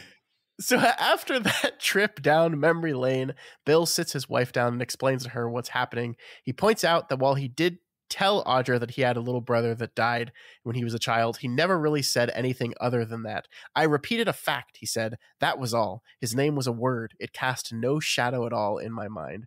And that's because Bill didn't really remember or think anything about it, and didn't really remember or think about Derry or any of his old friends again. King is once again reinforcing what we kind of already know, that this forgetting is somehow mystical, supernatural. It's not just mundane memory loss. It's something more than that. And I think we get another good piece of evidence supporting that here, because we see that the scars on Bill's hands, the scars from when they all sliced their palms and made the pledge to return to Derry, that important moment that kind of binds them all to return, those scars are back, and they weren't there before. So this is kind of a tangible supernatural moment, right? That he has scars on his palms that didn't used to be there. Yeah, it's such a minor it's so interesting that you're right that it is a tangible supernatural moment, but it's like you could almost be mistaken about it. It's Sure. so subtle, right? It's not a it's not a big unmistakable supernatural sign. It's something very subtle. But I love the idea that it's a physical scar. I love the idea that it's that a scar would be the symbol of memory returning. That's so poetic. Yeah. And it makes you wonder if the scars of their childhood, both in memory form and physical form, were erased from them. It makes you think about Ben Hanscom's H on his chest, right? Like, I did think about that. Yeah, was that there? Is that a newly returned scar? Because I mean, we don't see in Ben's point of view from in that chapter, so we don't know, right? It would kind of make sense if that scar hadn't been there, because you'd think that a guy looks at himself in the mirror roughly every day. You're going to notice that and be like, oh, what's that H doing and there? Think about Derry and think about right. Henry Bowers and yeah. Right. So, yeah. All right. So we get this. I just wanted to read this because it kind of, I wanted to really emphasize, like, it said here, and then Mike Hanlon says it again in his chapter, like the almost like mystical power of this promise they made. The text here says, we all stood there, and I was holding Bev Marsh's left hand in my right and Richie Tozier's right in my left. We stood out there in the water like something out of a Southern baptism after a tent meeting, and I remember I could see the Derry standpipe on the horizon. It looked as white as you could imagine the robes of the archangels must be, and we promised, we swore that if it wasn't over, that if it ever started to happen again, we'd go back and we'd do it again and stop it forever. Yep. They're going to stand. Love it. Hey, Scott, what the hell is a standpipe? It's just it's a pipe that stands. Is it? Really? We'll see the standpipe, Matt. We'll see it both in this book, and then physically when we go to Bangor, Maine, we will see the standpipe. So don't you worry. You're going to get a full explanation of what that is. I kind of feel like Stephen King grew up knowing what a standpipe is, and so he assumed that everybody knows what a standpipe is. It's just a standpipe, man. I don't know what to tell you. This is actually one of the things that, like, we are going to see the standpipe again. Like, it is going to be a set piece of this novel. And I never had a clear image in my mind of what it actually looked like, because I did not know what a standpipe was anytime reading this. And if you look up the Bangor standpipe, you will see a thing that did not at all look like what I thought it was. You might maybe save doing that for later. But it's very funny, because you're right. Like, this is something that was a part of the town he grew up in, and so it's just it's a standpipe. Yeah. There's a lot of stuff like that, honestly, like a turnpike, where I'm like, the hell's a turnpike? And then I realize it's a freeway. It's what people in the Northeast call a freeway. Okay, it's not. So it's not mysterious at all. It's just like, it's just an unusual word that I didn't grow up using. Yeah, I was born in New Jersey, so we were on the New Jersey Turnpike all the time. I assumed it was something really specific and not literally just like a synonym for freeway. But it usually is specifically a tollway. Okay. Like, I don't know if all the turnpikes are still toll roads anymore, but like what in Texas we would call a toll road is a turnpike in the Northeast. Why though? Why turnpike? I don't know. I don't know. Okay. All right. Why anything, man? Why highway? Anything. Indeed. All words are made up, right? Yeah. Okay. So the scars aren't the only thing back, though, Matt. As stuttering Bill stutters for the first time in 21 years, we learn that he has always stuttered, but it got really bad after Georgie's death, and that he eventually learned some tricks to dealing with it. But really, he says it was just the time and distance from Derry that cured him, and now it's back, like the scars, like Eddie's asthma, like Richie's glasses. We're seeing regression here, right? Where things and characters are returning to the place and the type they were when these characters were children. Is this, I guess, the question I have for you in this moment, is this saying something profound? Is it saying something deep and meaningful, or is it just too early for us to know what this is doing yet? Well, I'll tell you my reactions. I mean, on the surface, it does seem like all the problems our characters thought they were free of are starting to come back. It's interesting what they were granted a reprieve from and what they weren't.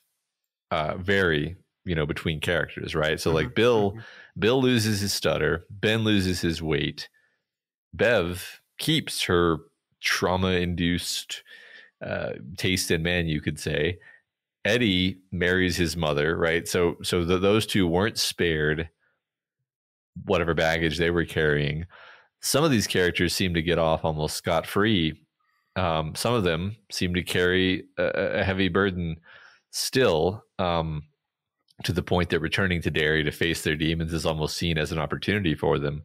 And I don't know that I can see if there's a pattern to which characters were sort of granted that reprieve and which weren't. But that is the question that's in my mind at this point, is like why did things kind of shake out the way they did in these characters' later lives? Yeah. No, yeah, I mean, that's definitely something to keep in mind as we learn more about what happened to them as children, because we know that they have like some sort of shared experience, but they could have differing experiences as well. Yeah, I mean, and maybe I'm being a little silly in implying that Bill's stutter was resolved magically, when it could just be like, no, he just grew out of his stutter like most people do, and now this is the magic is actually a magical regression to childhood. You could even say. Yeah. Yeah, I mean, like we definitely see here that he kind of talks Audra through the techniques he learned, right? The idea of, if you're struggling with a person's name, think of their middle name, it'll get you through. The idea of, French, try to answer in French and you'll be able to switch back to English without stuttering. Like, he has techniques and he uses techniques, and those techniques are certainly part of what got him through it.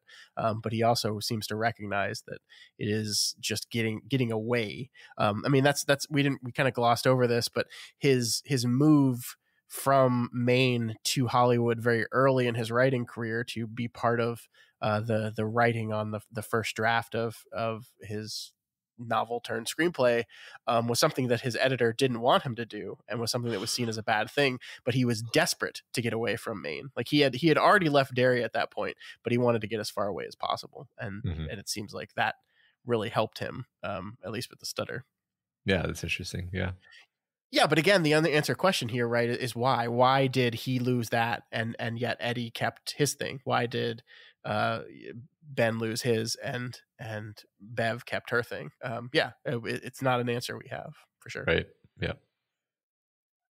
So I really like this part as well. I feel like a bird must feel when fall comes, and it knows, somehow it just knows that it has to fly home. It's instinct, babe. And I guess I believe instinct's the iron skeleton under all our ideas of free will. Unless you're willing to take the pipe or eat the gun or take the long walk off a short dock, you can't say no to some things. You can't refuse to pick up your option, because there is no option. You can't stop it from happening any more than you could stand at home plate with a bat in your hand and let a fastball hit you.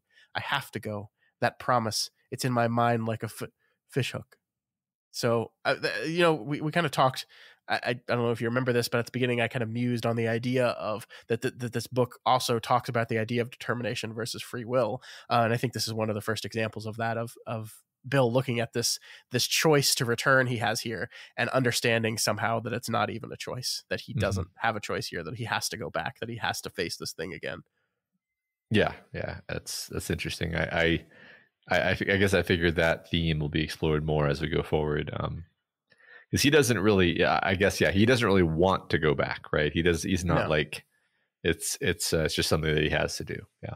Yeah, I mean, we're talking about the differences in the characters and what their lives are like. I mean, it seems like Bill's got a pretty good life, right? Like Yeah. he's a successful writer who has now like kind of transitioned to screenwriting and successfully doing that. He's married to an extremely beautiful actress who is like one of the up and coming actresses, like to the point where like everyone was shocked when they got married because he's this kind of a little frumpy looking middle-aged man, and she's this gorgeous, beautiful actress. His life seems pretty great. I don't think we even really see, like with Richie, we saw like the tinge of sadness. With Ben, we saw like the little bit of loneliness, and we've already talked about Eddie and Bev stuff. And Stan, we saw that low level, like numbing feeling that of something unresolved. We don't really see any of that from Bill. Like Bill is the most honest to their loved one in this whole chapter, like tells more of the story to their loved one than anyone else, but he's not the one that like seems like, oh, this is an opportunity, or like he says nothing about, like Ben says he has to pay for all the stuff that he's been giving. Bill says nothing like that. Like that going back for him is not paying for what he owes based on what he's gotten. It is, as he says here, like not even a choice. Like it's not an option. I have to. It's instinct. It's the idea of the lack of free will in this idea. Yeah, that's true. As for why he explains it all to her, I guess maybe he's one of the few characters who has somebody in his life who he's genuinely close to and can be honest with. I certainly think the relationship he has with his wife seems like the most healthy out of all the ones we've seen. I mean, certainly more than Bev and Tom and Eddie and Mira. But it seems like a pretty solid, good relationship. And he's also a storyteller, right? That's actually, that was one of my thoughts here, is like King just knows that the writer wouldn't be able to keep his trap shut. He would have to just lay it all out as much as he could anyway. So Bill makes Audra promise that she won't come to Derry. That he's very insistent on this, and it's fortunate, Matt, that adult promises are just often kept as kid promises. So she leaves our story forever, and so the chapter ends at last with the 5 remaining call recipients all heading home to Derry. Yep.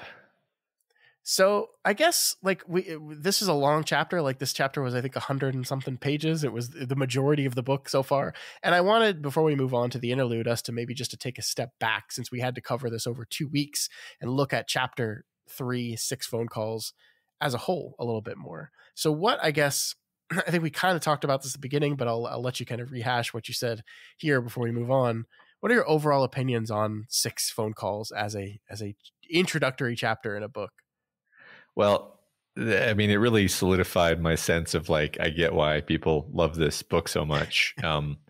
It was basically 6 consecutive, fantastically solid short stories where none of them really let me down in any way. At no point was I like, I guess they're not all going to be gems. I was like, no, they were all gems. I fell in love with each of these characters. They're all quite distinct from each other. There's in a number of ways too, right? They're not just kind of refractions on the same theme. I think they're almost all exploring different ideas. They touch each other at the corners, you could say, thematically, but they're all quite distinct from each other. Tonally, they're very different. I was just thinking about how this chapter we just finished with Bill, it almost has like a cold and detached tone compared to Bev's chapter, which has this like fiery and immediate and like angry tone. Largely due to the point of view character, obviously, but just like the variety in tone really kept things jumping. I guess just it's funny because it's 6 phone calls, and I think I even said earlier in this conversation 6 characters when really it's 7, because we're about to move into Mike, who made all the phone calls, and which is of course the interlude. He's not one of the phone calls; he's the guy making the phone calls. Yeah, no, I agree. I guess like I would never want to like say which is I think the weakest of the 6 sections, because I do think they're all legitimately great in their own way. I guess the question I'll ask you, and this is one of those things that I wish we could do as a discussion question, but unfortunately the only way to answer this as a discussion question is for people to put information in that you couldn't possibly know yet. But right now, at this point in the story, do you have a favorite of these 7 characters? I guess 6 technically, since I'd be surprised if you said Stan was your favorite character. I mean, what's funny is I You're gonna say Stan, aren't you? As soon as I said that, I was like, "Oh God, he's gonna say Stan." well, like that's favorite doesn't seem like the right word. Like Stan is the character where he's actually the most overtly likable in sort of a straightforward sense, where you're just like, I love this guy. It really sucks that he's dead. And then that's fascinating. I'm not even saying you're wrong. I just or I disagree. That's just really fascinating to hear that. Well, and I think like that's kind of almost the flip side of having a character who you just kind of kill immediately, is that you can afford to have them be flawless. Not that he's literally flawless, but like there's nothing for him to struggle with. He just was sort of cursed and doomed. Yeah. And thus he's kind of, in a certain sense, less complex. I'm trying to think like who else do I mean, Bev, I'm just really interested to see where we go with Bev, because she strikes me as just very like interesting. Ben, I want to know more about Ben. I want to know what his life has been like. I want to understand him. I think part of that curiosity comes from the fact that we didn't really get to see into his head at all. Yeah. And thus I feel like, well, I want to know like what it's, but all of them really, I want to find out like, what is their deal? Where are they headed? Are we going to get the resolution that I want, or are they going to meet some terrible, tragic end? I mean, we're certainly getting death flags for all of them, right? The fact that the first one of them that we meet dies immediately does sort of prepare you for the idea that any of them could die. Yes. Yeah. And many of them seem to expect to, that like doing this will lead to their death, most likely. Yeah. Right. All right. So let's move into our interlude. This is titled Derry, the First Interlude, indicating we're going to have more of these. And these interludes are a little bit different sections, and as such, as the King format, they have their own quotes in them. This quote here is from a Clive Barker book. It says, "How many human eyes had snatched glimpses of their secret anatomies down the passage of years." So what I guess what was your reaction to that quote, Matt? It's a one that's I think a little more difficult to parse. Yeah, I mean, it feels Lovecraftian. It feels like, I guess I make a sort of leap to, we're talking about Derry. Obviously, the subject is Derry. Yeah. So it's like it's the secret anatomy of the town, of the city. Maybe even literally like the subterranean world of the city. And how many human eyes? I mean, we're following this character around who is this guy who is trying to answer that question. Essentially, he's trying to find who else among us, who of the people of the city have really glimpsed the secret underbelly of this place where we all live, and how many of us are in denial about the fact that we have done so. Yeah, definitely. I mean, this idea that like, we can't see our anatomy, right? Like our human eyes are incapable of seeing the inner parts of our anatomy, right? Like, so this is just a thing where we are not able to see all the innermost parts of ourselves. Like we're not able to see that down the passage of years. That's a thing that we are just unable to do. And translating that and moving that over to Derry, this idea that how many people have looked into the secret underbelly, the secret anatomy that is Derry. Not many, as we'll learn. Yeah, right. So we do open this interlude chapter with some formal text directly from the author themselves, informing us, Matt, that this is going to be an epistolary section of the novel. We are reading Michael Hanlon's manuscript and notes for a book that he was working on, a manuscript and notes that were found in the Derry Library vault. This is not something that was published or anything. This is just some stuff that was found in a vault. And that immediately is a change to the rest of the book. And this is another reason why I say it is like just this everything in King's past coming together, because the epistolary stuff is something that he's used many times, including his very first novel, Carrie. And now we see it's here as well. So what are your thoughts on this at the beginning of this interlude, Matt? Well, makes you ask a few questions, like found by who, Yeah. when is this because Mike's dead, right? Like Sure. when, so there's just I think these are almost like the default questions you have when the notion of an epistolary piece of text is introduced. And I guess also as you're going into this, you're like, oh, okay, so Mike he sort of sees himself as being the historian of Derry, which is basically true. He's sort of trying to write the secret unauthorized history, right? Mm-hmm. It's really, and I love this stuff. I'm a sucker for this kind of thing, for this epistolary stuff. I think King does a really good job with it. I think it's actually one of his secret strengths is the ability to like radically change his voice and go into this, a variety of more epistolary voices that feel totally appropriate to the context. I think he's always really good at this. So I was looking forward to this. Yeah, I 100% agree. And I think this is a really great, what he does here in this interlude, he does two things simultaneously through this. He defines and characterizes Mike Hanlon, who, as you said, was the only character that we didn't get to learn about during the 6 phone calls chapter. So we get a lot of Mike Hanlon here, but we also get explicitly more information on our 8th character, which is the city of Derry itself, right? So this is kind of doing dual purpose for us. We're getting to understand who Hanlon is as a person, but he's also signaling to us that this place is a very important key part of this book. And like we said that with so many other King books, like we said Salem's Lot, the town is a character, like that's true in so many stories. I think King through the idea of even having interludes focusing on Derry itself is signaling that textually for us, that this place is a very important aspect of this story. Sure. Yeah. I think, I guess it's worth it to say that out loud. I think with the nature of how we've been doing these shows, I'm like, yeah, I get it. The town's going to be one of the characters. But this book is going to go out of its way to make sure you understand that. Sure. Mm-hmm. Mm-hmm.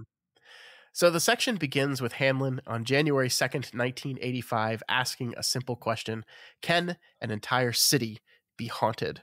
And then he goes in to define the definition of haunted. And I love this so much. Haunted, often visited by ghosts or spirits. Funk and Wagnalls. Haunting, persistently recurring to the mind, difficult to forget. Ditto, Funk and Friend. To haunt, to appear or recur often, especially as a ghost. But, and listen, a place often visited. Resort, den, hangout. Italics are, of course, mine. And one more. This one, like the last, is a definition of haunt as a noun, and it's the one that really scares me. A feeding place for animals. Like the animals that beat up Adrian Mellon and then threw him over the bridge. Like the animal that was waiting underneath the bridge. I just, like, for a tone-setting moment here, Matt, and a character-defining moment, I think this is just freaking awesome.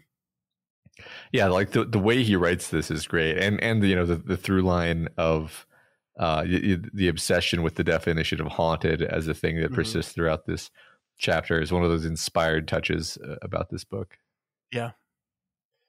So Mike has this feeling we see here in early January that it's all happening again, thinking that it's possibly the voice of the turtle speaking to him and telling him so. And again, I have to wonder when reading stuff like this, like what a person who wasn't aware of Matron would do with this information at this moment. Like obviously that you cannot answer that question, as you know, and I should be able to, because I read this book before I read any of the Dark Tower stories, so I should know what my reaction was, but I honestly don't remember. And yeah, I don't know, it's just kind of just this random thing. They're just like, yeah, sure, okay, whatever. Yeah, right. it's impossible for me to guess, right? Because Yeah. I know way too much. But yeah, I think you just figure, hey, it's something magical. Yeah, yeah.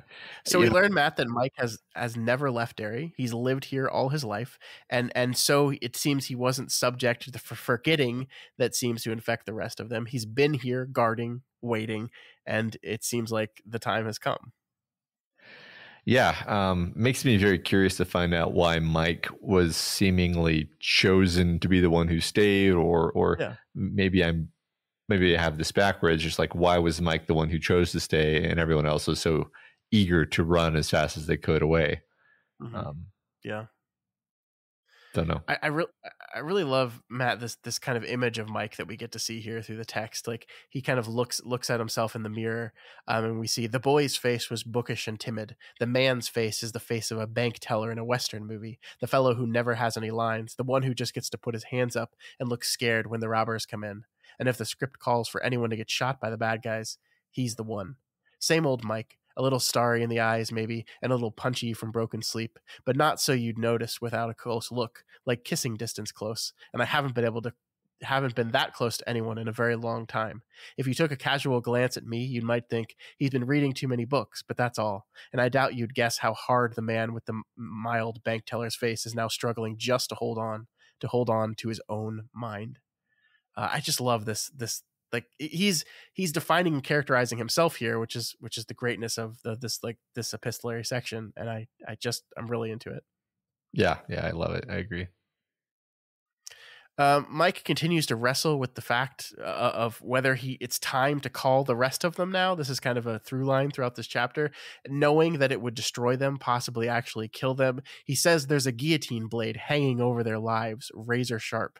And he's right, of course. We know that now. I like this is really interesting structurally, right? Because we have in this interlude through this epistolary section gone back in time, because the phone calls come, and I believe it's May of 1985. So we've kind of moved back in time to Mike wrestling with whether or not he's going to pick up the phone and call the guys.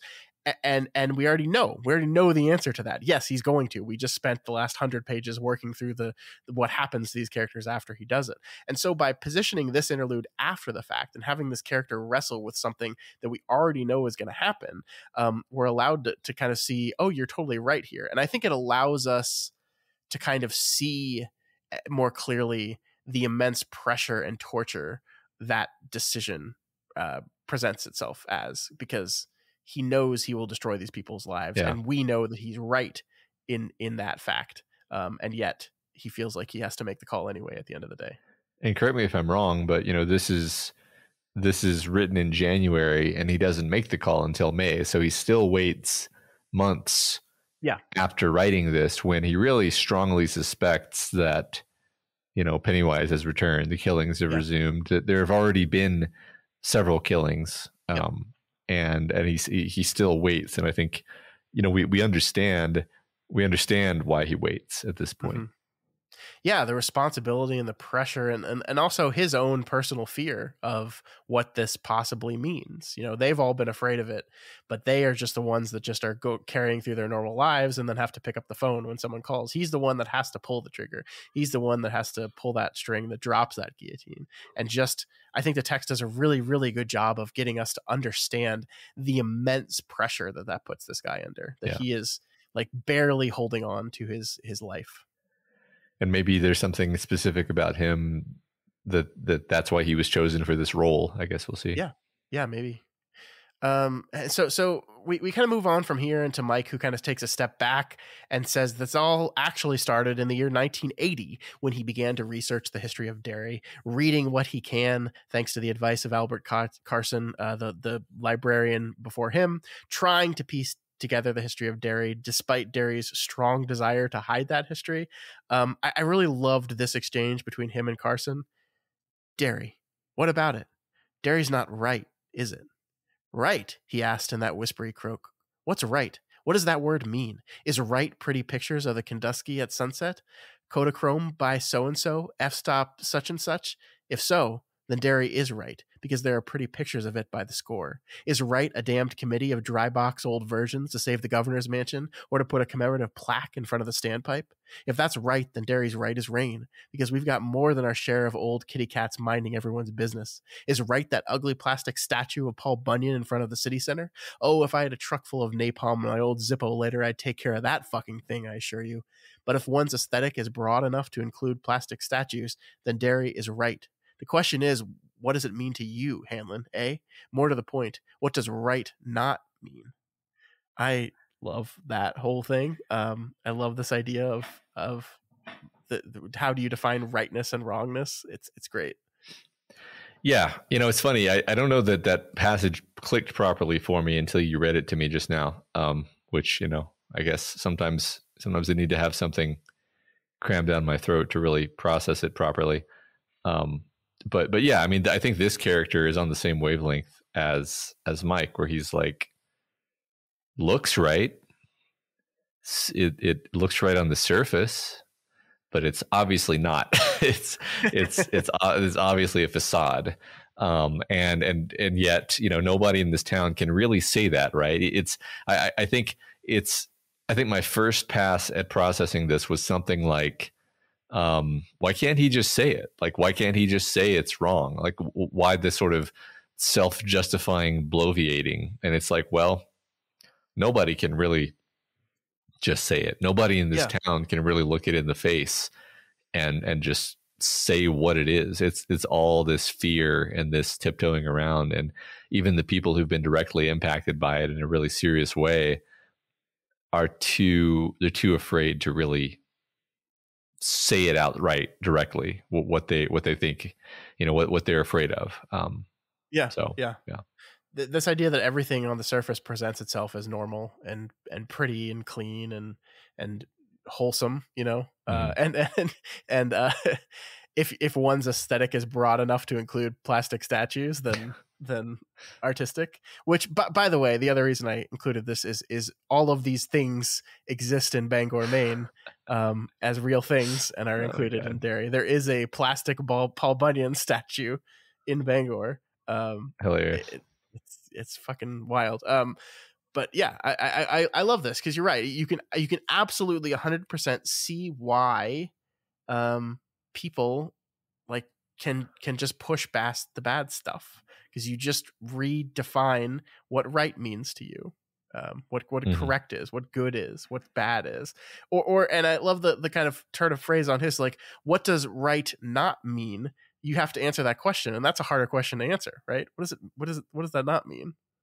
Yeah, that's true. I mean, I think you can. It's a murder rate 6 times that of all the other surrounding towns, I think would be a good definition of not right. Yeah, right. And exactly, people don't want to think about that, right? That's a question you actually have to think about. And so they don't. Yeah. They just move on with their lives. Yeah. So Mike eventually starts noticing a pattern in Derry, a cycle. Every 26 to 27 years, something bad happens. From the original settlers disappearing till now, we have the Kitchener Ironworks. We briefly learn about the Black Spot. We learn that the murder rate, as we said, is 6 times the rate of any other surrounding town. And the child disappearance rate is much higher too, which spikes like crazy every cycle, every 26 to 27 years. And so we're kind of defining this trend in Derry, that this thing. And I think you said at the beginning of last week's episode that the flood itself could have woken something up. Uh-huh. And I don't think you're wrong in that here, but we learn that this is something that happens cyclically. And it's roughly, I think maybe we'll revisit this more as we go through the book, but the idea of it being 26 to 27 years, which seems like such a random number, right? It's not even, it's not order. It's not anything you'd think of would be when you'd think of a cycle. It's interesting. Yeah. I was thinking about this. The closest I could get is it's just the amount of time that it takes for a person to like grow up and leave town. Mm-hmm. And maybe, or I think what I actually thought was it's about the amount of time it takes for a person to grow up and forget their childhood. Yeah. Because when you're in college, you can still remember being a teenager. You can still kind of remember being a kid. When you're 26 or 27, can't really remember being a kid anymore. Yeah. I don't know. That's the best I could do. Well, I mean, yeah. Good. I mean, even like, you know, I think the honest truth is this is the amount of time that went by between King being an 11 or 12-year-old to King writing this book is the reason why. But yeah, I mean, this is one of those things that reveals itself to me reading this book at the age I am, which is the same age roughly as the characters are now. And we're going to get into this when we talk about the answers to our memory discussion question here in a second. But like the idea of 26 to 27 years removed from when you were an adolescent on the cusp of moving into adulthood, you know, you start moving into your teens, you start going through puberty, you move into that, like that is a time in my life that I'm going to be honest with you, I don't really remember. I remember broadly, and this is the weird thing about memory, is like I have memories of being 6, of being 7, of being 8, 9, 10. I have memories of these things, but I don't know how much I trust these memories. And I don't know how much of these memories are memories of me actually remembering the event or me remembering the event, you know? Like I have this very distinct memory of being in preschool and crawling up to another girl during story time and kissing her on the cheek and her slapping me across the face. That is a thing that I know actually did happen to me because my parents have confirmed that because the teacher talked to them after school. That is a thing that happened, but I don't know if I really remember that happening or I just remember it as a thing that happened to me, you know? Yeah. And that's the weirdness of memory. And it feels like when you get to the age we are, those memories of, you know, being 10, being 11, being 12 years old really start to fade into that spot where I don't know, man, if I could give you a lot of distinct memories of that time in my life at this point. I mean, I could tell you where I was. I could tell you probably roughly what I was doing. But, you know, those distinct memories, I think it's like the perfect amount of time for that particular thing. Yeah. And I feel like when I say I have memories of that age, it's more like I'm saying I have like a scattering of fragments of memories. It's not really a memory. Like I almost feel like we should have different words for things because it's not a memory. Like I remember, you know, going to dinner with my kids last week. I don't remember second grade in the same way that I remember that. I have a flash of an image. I think I remember, you know, I remember what my teacher looked like. I remember one of my friends. I remember maybe a vacation we went on when we were that age. When I say I remember that, I remember flashes of that, you know, I remember snapshots, but it's not the same thing. And like you said, a lot of it is reprocessed. I even sometimes feel like different people process memories differently. We've talked a lot on the show about the idea that some people don't have any visual imagery whatsoever. Yeah. And I'm like, well, what the fuck does that mean when it comes to memories?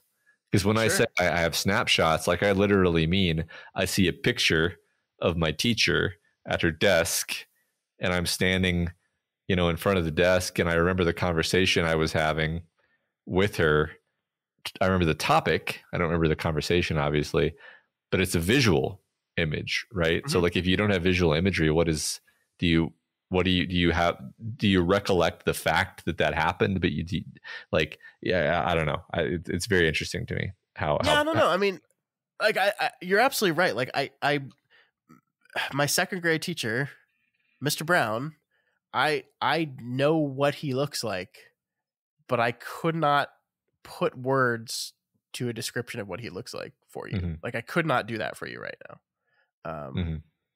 But I can close my eyes and imagine exactly what he looks like. And I remember him. And maybe my image, maybe it's just wrong. I don't know. But I don't know how I would explain that to you. Explain what this man looks like to you. Cause I don't necessarily see like the distinct features. I just see an image in my mind's eye of like a feeling of a person. So I don't know. Yeah. It's God, memories are fascinating. Yeah. I mean, some of my teachers I couldn't describe, although I do have a vibe. Some of them I definitely could. It's interesting. Yeah. It's interesting. Like, cause again, my fourth grade teacher, Mrs. Klein, remember her, know roughly what she looks like. Can close my eyes and see a shape, a figure of her, but could not Yeah. at all. Yeah. My second grade teacher, I feel like I simultaneously feel like I could immediately recognize him and maybe totally not. maybe my picture has morphed, not to mention the fact that he is probably like 90 years old now. Yeah. Well, I mean, and that's like my fifth grade teacher, Mr. Fogel. I hated that guy. He was a total jerk to me. And here's what he looked like, Matt. He was a bald man with red hair. It was completely bald on top and red on the sides, and he had a mustache, a red mustache. He drove a bright red Jeep, and he was a total fucking asshole, and I hated him. And maybe I remember him more distinctly in that specific way because he traumatized me throughout all of fifth grade. Maybe. Yeah. I don't know. No, this is a great point because I distinctly remember this one music teacher who would scream at us, like, and I wasn't a kid who, you know, was screamed at a lot, so being screamed at was very vivid. So I like can see her face screaming at us, very vividly in a way that I don't necessarily remember a lot of teachers' faces. So there you go. If you want to be remembered by children, just be a jerk. Rage and anger and abuse. Yeah. Tell a child who's young for his grade that he won't be as successful in school because he's young for his grade. Go ahead and tell that to his face. Love that. Yeah, I remember my female fourth grade science teacher telling the class that girls are just not as smart as boys. Awesome. Wonderful. Yeah. Teachers are great. My wife's a teacher now, principal, and they do great work, but some of them suck. It's just a role where you can do a lot of damage if you behave that way, you know. That's true. Yeah. Anyway, that has nothing to do. Well, I guess tangentially to do with what we were talking about. So our chapter with Mike ends with this. I love this so much. Here I sit next to the telephone. I put my free hand on it, let it slide down, touch the holes in the dial that could put me in touch with all of them. My old pals. We went deep together. We went into the black together. Would we come out of the black if we went a second time? I don't think so. Please, God, I don't have to call them. Please, God. And that's how it ends. But of course he does have to call them, and we know he's going to already. Yep. And also Into the Black was our quote from Out of the Blue and Into the Black. So it's great. Now maybe you understand the context a little bit more, right? Because Mike Hanlon called them out of the blue, and they have to go into the black. It's genius. I love it. Yeah. I love like that's what feels inspired about all this is how well threaded together it is. Yep. And that is the end of our interlude and the end of part 1 of the novel. As we said, we are 160 pages into this novel. We have just about 1,000 more. Plenty of more awaiting us, Matt. But I'm excited, man. I'm excited. I'm so happy. We're gonna start moving into it now, right? Like we've established the characters. They're heading towards Derry, and it's time. Part 2, by the way, is called June of 1958. So that is if that tells you where we're going from here. There you go. Awesome. So we will begin that part 2 next week. We're going to be reading chapters 4 and 5 next week. 2 chapters, not quite as long as this one, but still pretty lengthy. We're definitely going to have some weeks this book, Matt, that we are just going to be covering one chapter in 1 week because these chapters can get kind of long, but not next week. Next week we'll be doing 2. All right. Well, I look forward to it. All right. Let's move quickly into our discussion question section because shocker, we're going long again. I think we should say here at the front, Matt, that we have never, I don't know if this is 100% true, but I'm going to say it anyway. I don't think we've ever had as many responses to the discussion question as we had to last week's question. I think part of that is just the popularity of this book. I don't think we've ever had as many people listening to a first episode of a book at once than we have with this book. So we had a lot of answers to this question. So you had to break out the old algorithm again and randomly select 10 of them, right? You did 10? I did. And by the way, I think Reddit intentionally broke anybody's ability to do scraping because I had to literally rewrite the algorithm to get it to work.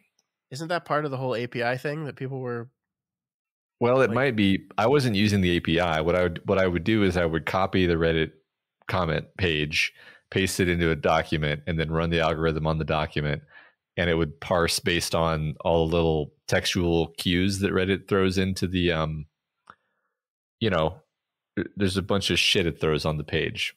Sure. And it just, I guess they changed all that or something. Because anyway, I had to rewrite the algorithm. This is boring. This is unrelated to anything. It's just, I just had to do that. And it was annoying. So We say this only to once again reinforce the idea with you folks that the algorithm is a real thing that does actually exist, and yes. It's not something we just made up so we didn't have to read all the questions. Yes, exactly. So anyway, Matt, what was the question we asked folks last week? We can already see that memory is an important motif in this novel. What is your favorite story dealing with memory, lost or gained, and why? So we'll go into these answers. Yeah, you start us off.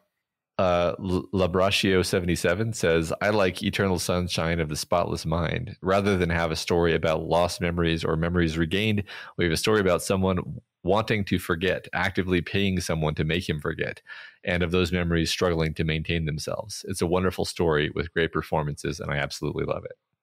Yes. Love that One movie. of my favorite movies. It's a great movie. Yep. That's a Kaufman, right? He wrote that? It is. Yeah. One of my favorite screenwriters for sure. I was thinking about Synecdoche, New York the other day, and I need to rewatch that movie. I loved that movie. Yeah, I need to give it another chance, to be honest. Yeah. Did you ever watch I'm Thinking of Ending Things? You did, right? No, I didn't, because it sounded sad. I mean, the title is I'm Thinking of Ending Things. So yeah, yes. That was the first clue, to be honest. Also, it's a Charlie Kaufman film. So that was the first clue, actually. Yeah. I love Kaufman. I will say, I think Eternal Sunshine is one of his more hopeful stories, actually. There is definitely optimism at the end of that story. I agree. Next, we have Walking Dude 22, who says, stories about memory. Several movies come to mind immediately. Paycheck, based on Philip K. Dick's story. It's about an industrial spy who erases his memory as part of the contract. This one is cool because he can't remember why he signed away his paycheck for a small bag of personal items that he doesn't recognize. Turns out he had a little foresight about what he might need.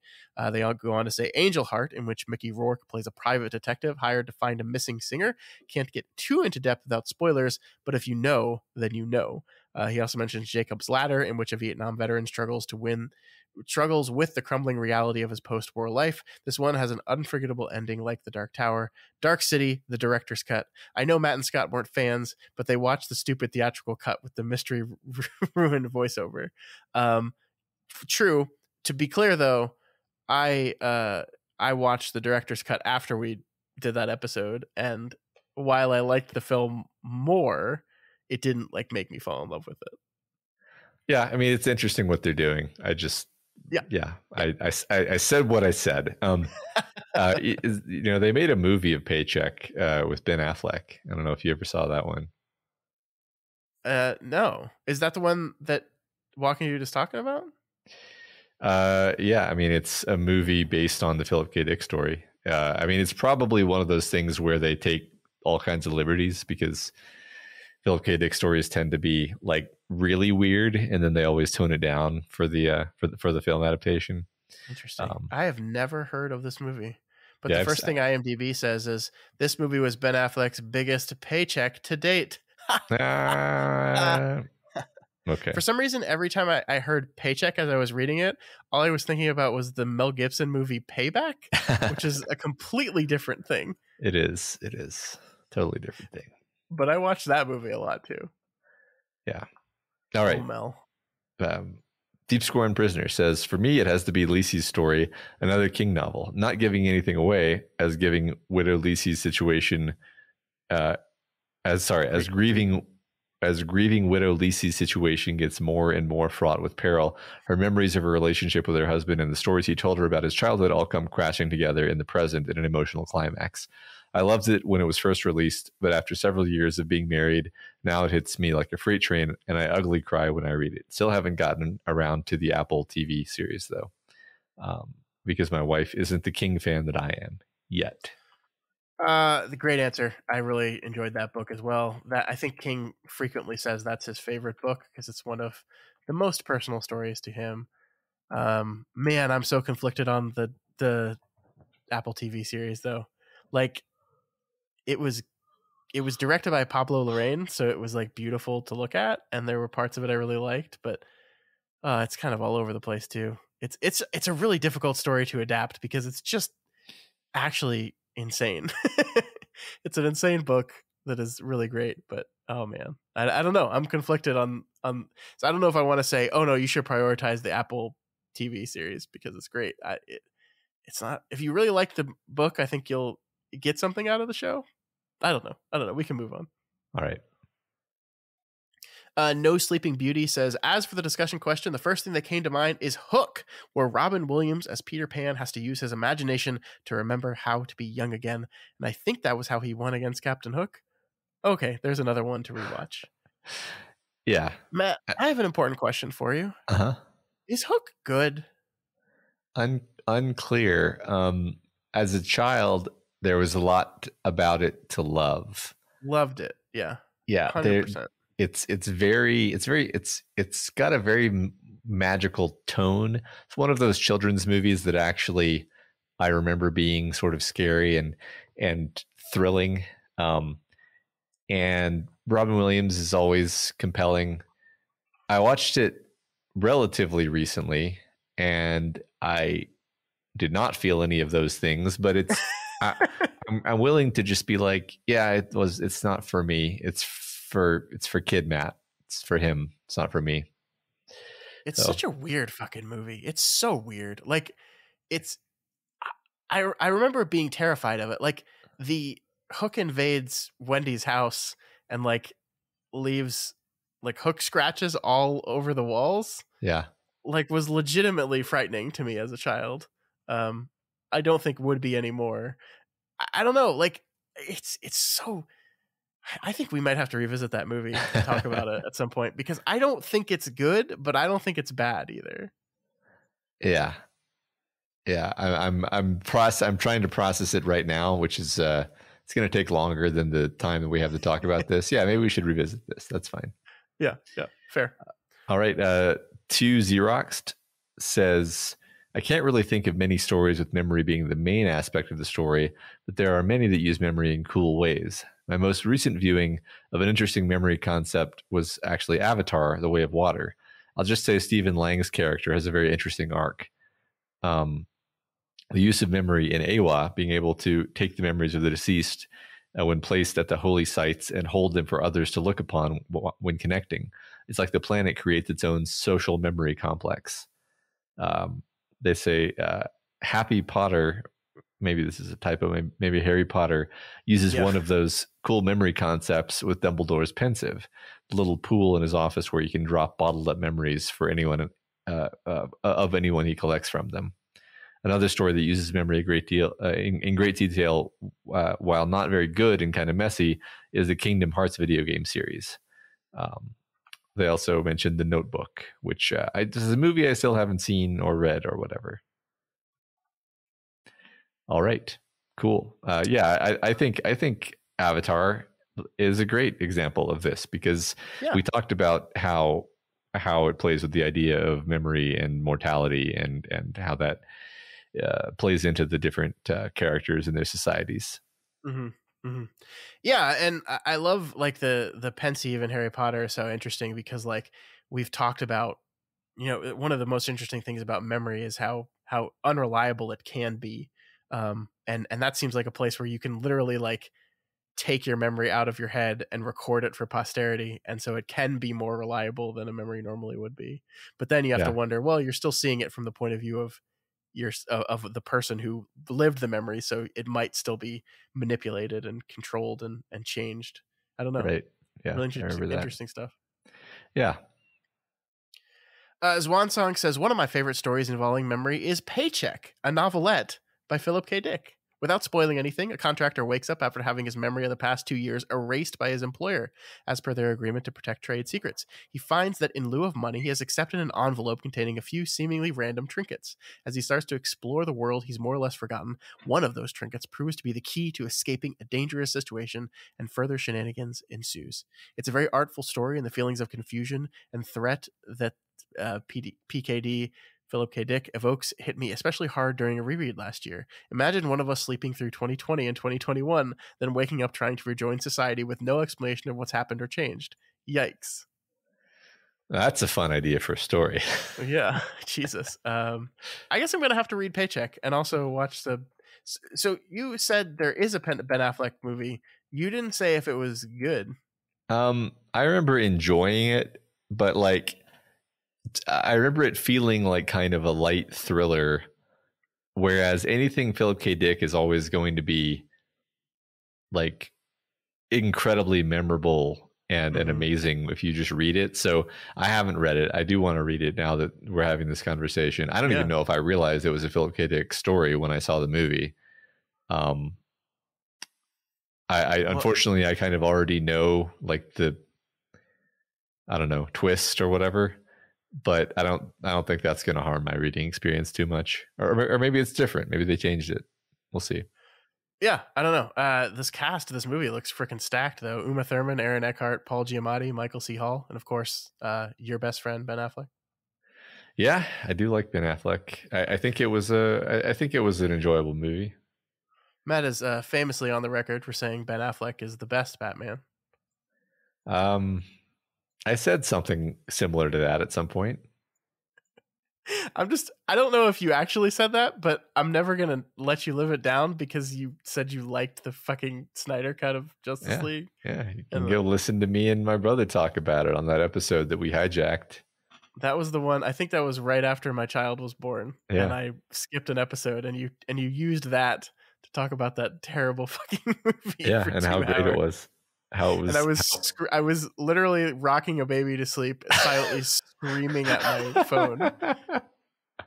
Well, let me know when you need to take leave again, and I'm sure there's some other Zack Snyder movie that me and Daniel can talk about. Yeah. Well, no, not really. I mean, what's he done recently? I guess he did That's true. That zombie one that was Netflix. That was bad. That's fair. Yeah. Anyway, Carson says, I think that my favorite story about memories, other than it, is the Amnesia series, specifically Amnesia, A Machine for Pigs. The story is about Oswald Mandus, a wealthy industrialist and butcher, searching for his missing children who he knows are in danger. As we play through the game, we get more and more reveals as to Mandus's backstory and how he got into the situation he's in. The setting and atmosphere is very foreboding, visiting locations such as graveyards, churches, and a slaughterhouse. It isn't my favorite Amnesia game, but it is my favorite story. Cool. Is this guy's name really Ozymandias? Oh my God. Oswald Mandus? That seems like it's got to be intentional.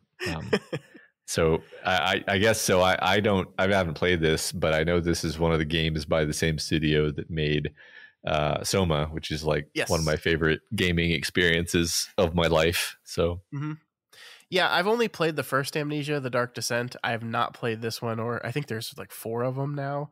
I really enjoyed that first one, and I've always meant to try out these other ones. They're like all on my Steam wish list, and I've just never done so. I like these type of games a lot, and yeah, it's similar to Soma, although Soma is more science fiction and this is more horror. But cool.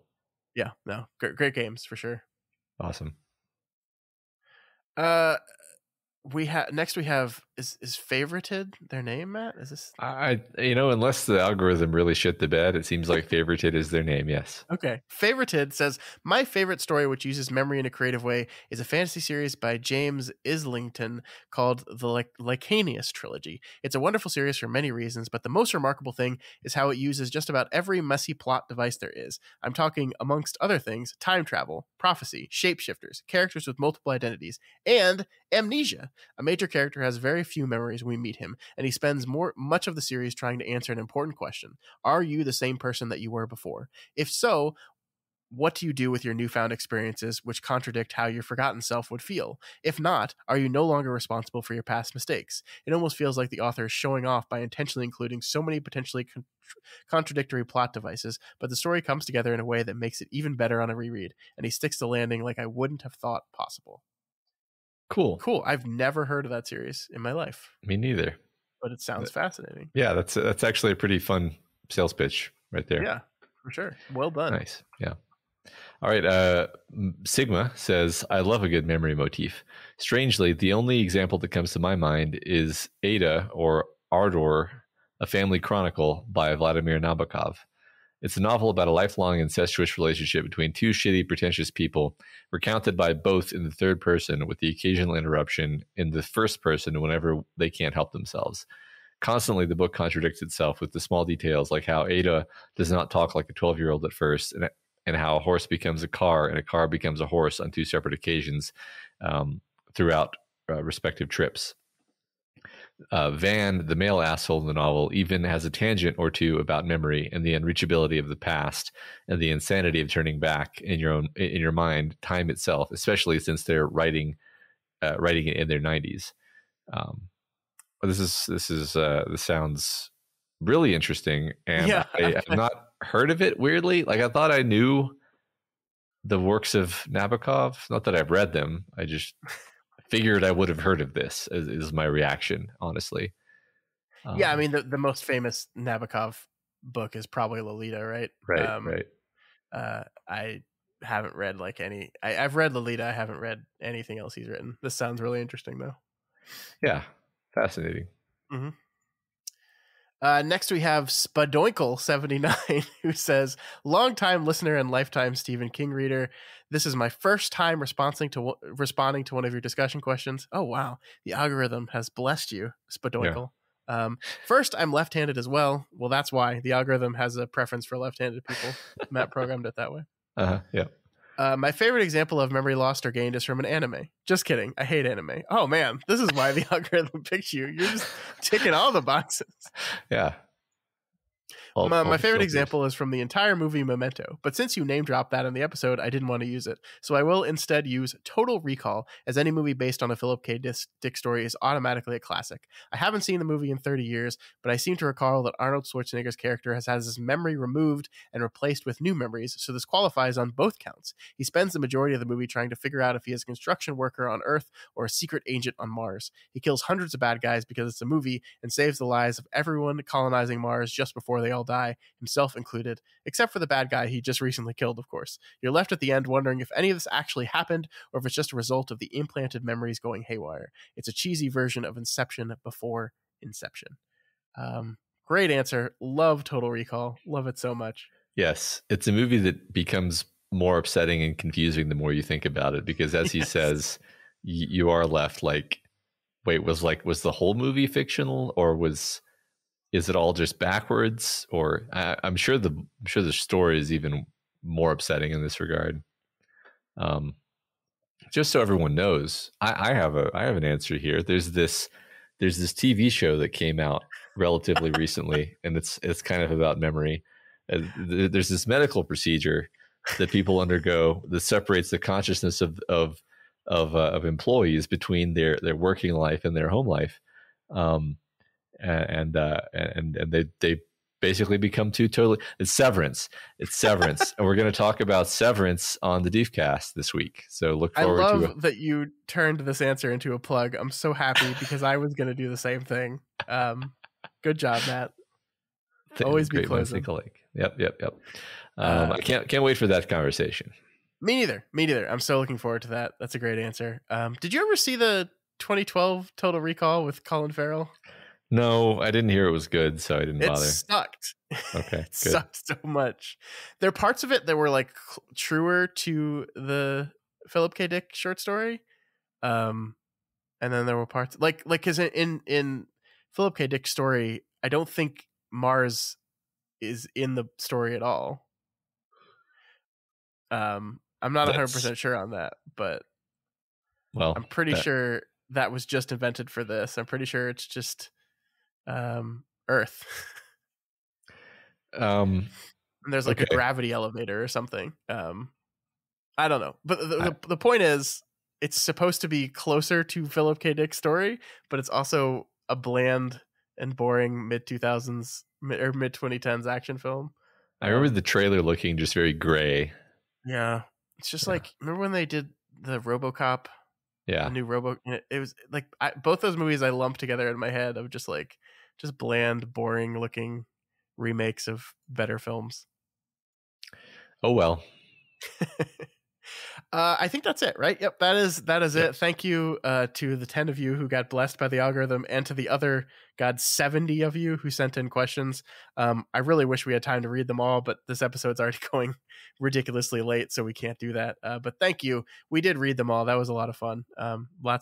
I love stories about memory. And I'm sorry I felt like by mentioning Memento, I meant none of you could pick Memento, because that's one of my favorite stories about the fallibility of memory ever. I love it so much, despite the fact that I have very conflicted feelings about Christopher Nolan. I think it's his best work by far. Yeah, as we've always found in our Deconstructing Directors series, a director's first movie is always their best movie. Always, every single time, no exception whatsoever.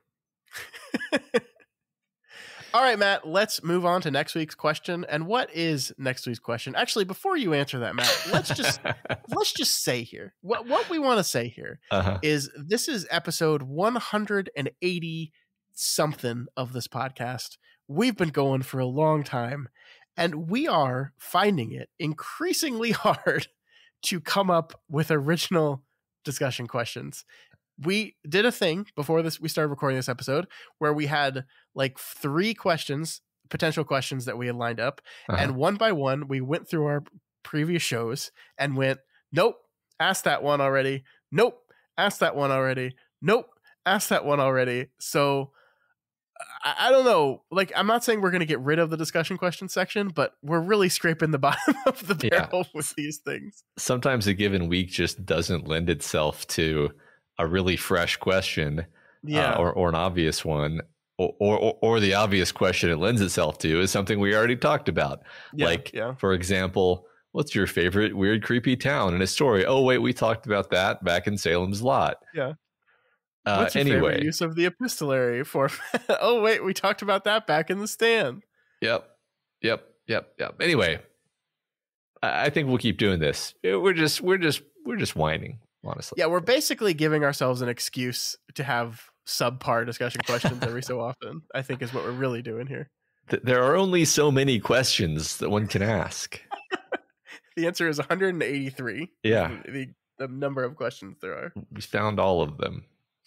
Anyway, the question for this week is, what's your favorite use of a phone call as an inciting incident? I think this is a fitting question. And we haven't asked it before. It is definitely a thing that happens in this week's reading. So yeah, that's a start. Yeah, I'm sure. I think there's, I don't know. What do you think? There's a potential for a lot of good answers here. I think there's a potential for good answers. And I'm always surprised at the variety and novelty of the answers that we get for these things. So speaking of phone calls, one thing I heard recently is that like no modern auteur filmmaker has made a movie that exists in the present time since smartphones became a thing. And I think it's 'cause, like every one of them is like, we can't deal with what that would do to our story. Like they've all been period pieces because no one can deal with smartphones. Yeah. They just ruin everything. They're so unphotogenic. Yeah, definitely. All right. That is it for us this week. Next week, as we said, it will continue with chapters 4 and 5 as we move into part 2 of the novel. Here we go, Matt. Here we go. Get ready. Everyone strap in. It's going to be a bumpy ride. I can't wait. All right. Remember, you can reach us via email at kingslingerspod@gmail.com or on Twitter at kingslingerspod or over on the subreddit at r/doofmedia. And if you are not already subscribed to Kingslingers, please do so right now. You don't want to miss an episode. You don't want to miss any of this. You can find us on Apple Podcasts. I have in here Stitcher. I need to remove this because that company doesn't exist anymore. They're shutting down. No more Stitcher. If you're listening to this on Stitcher right now, it's going away really soon. So find a different platform. Yeah. So, not Stitcher. Can't find us on Stitcher. You won't be able to. I think right now you can, but very, very soon you will not be able to find us on Stitcher anymore. I love that we have hundreds and hundreds of episodes over the course of not just this show, but our other shows, telling people to go check Stitcher. I don't know why we added that into the thing. I literally think it's because at some point very early in our podcast making, that was the only other platform we were on besides Apple Podcasts.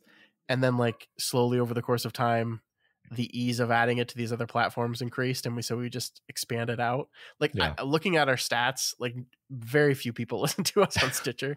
It's the majority of people. It's Apple and Spotify for sure. Good point. Anyway, you go to those places and subscribe today.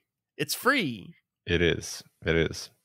And if you like any of our shows and you want to support us, then please consider donating to our Patreon account at patreon.com/doofmedia. Special thanks this week to new patrons Susan, Enrique M, Jessica R, Charles Michael 26, and Brandon. Welcome. We hope you enjoy the cool stuff we have over here on the Patreon, such as the Other Levels of the Tower episode that we're about to do next week. Yeah, children, corn. It's going to be exciting. Our two favorite things. Yeah. If you cannot afford to donate to us right now, that is absolutely okay. You can always help us out by sharing this podcast with all your Stephen King loving friends, or just randomly on Blue Sky, or what's the newest one? Threads? Threads or something? Yeah. Phantom Threads. I can't keep track of all the social media shit, man. I'm too old. There's too much. It's too much. I'm tapping out. I'm calling it. It's over. I'm done. Of course, the one thing I will always keep track of is our rating and reviews. So please submit those if you haven't already.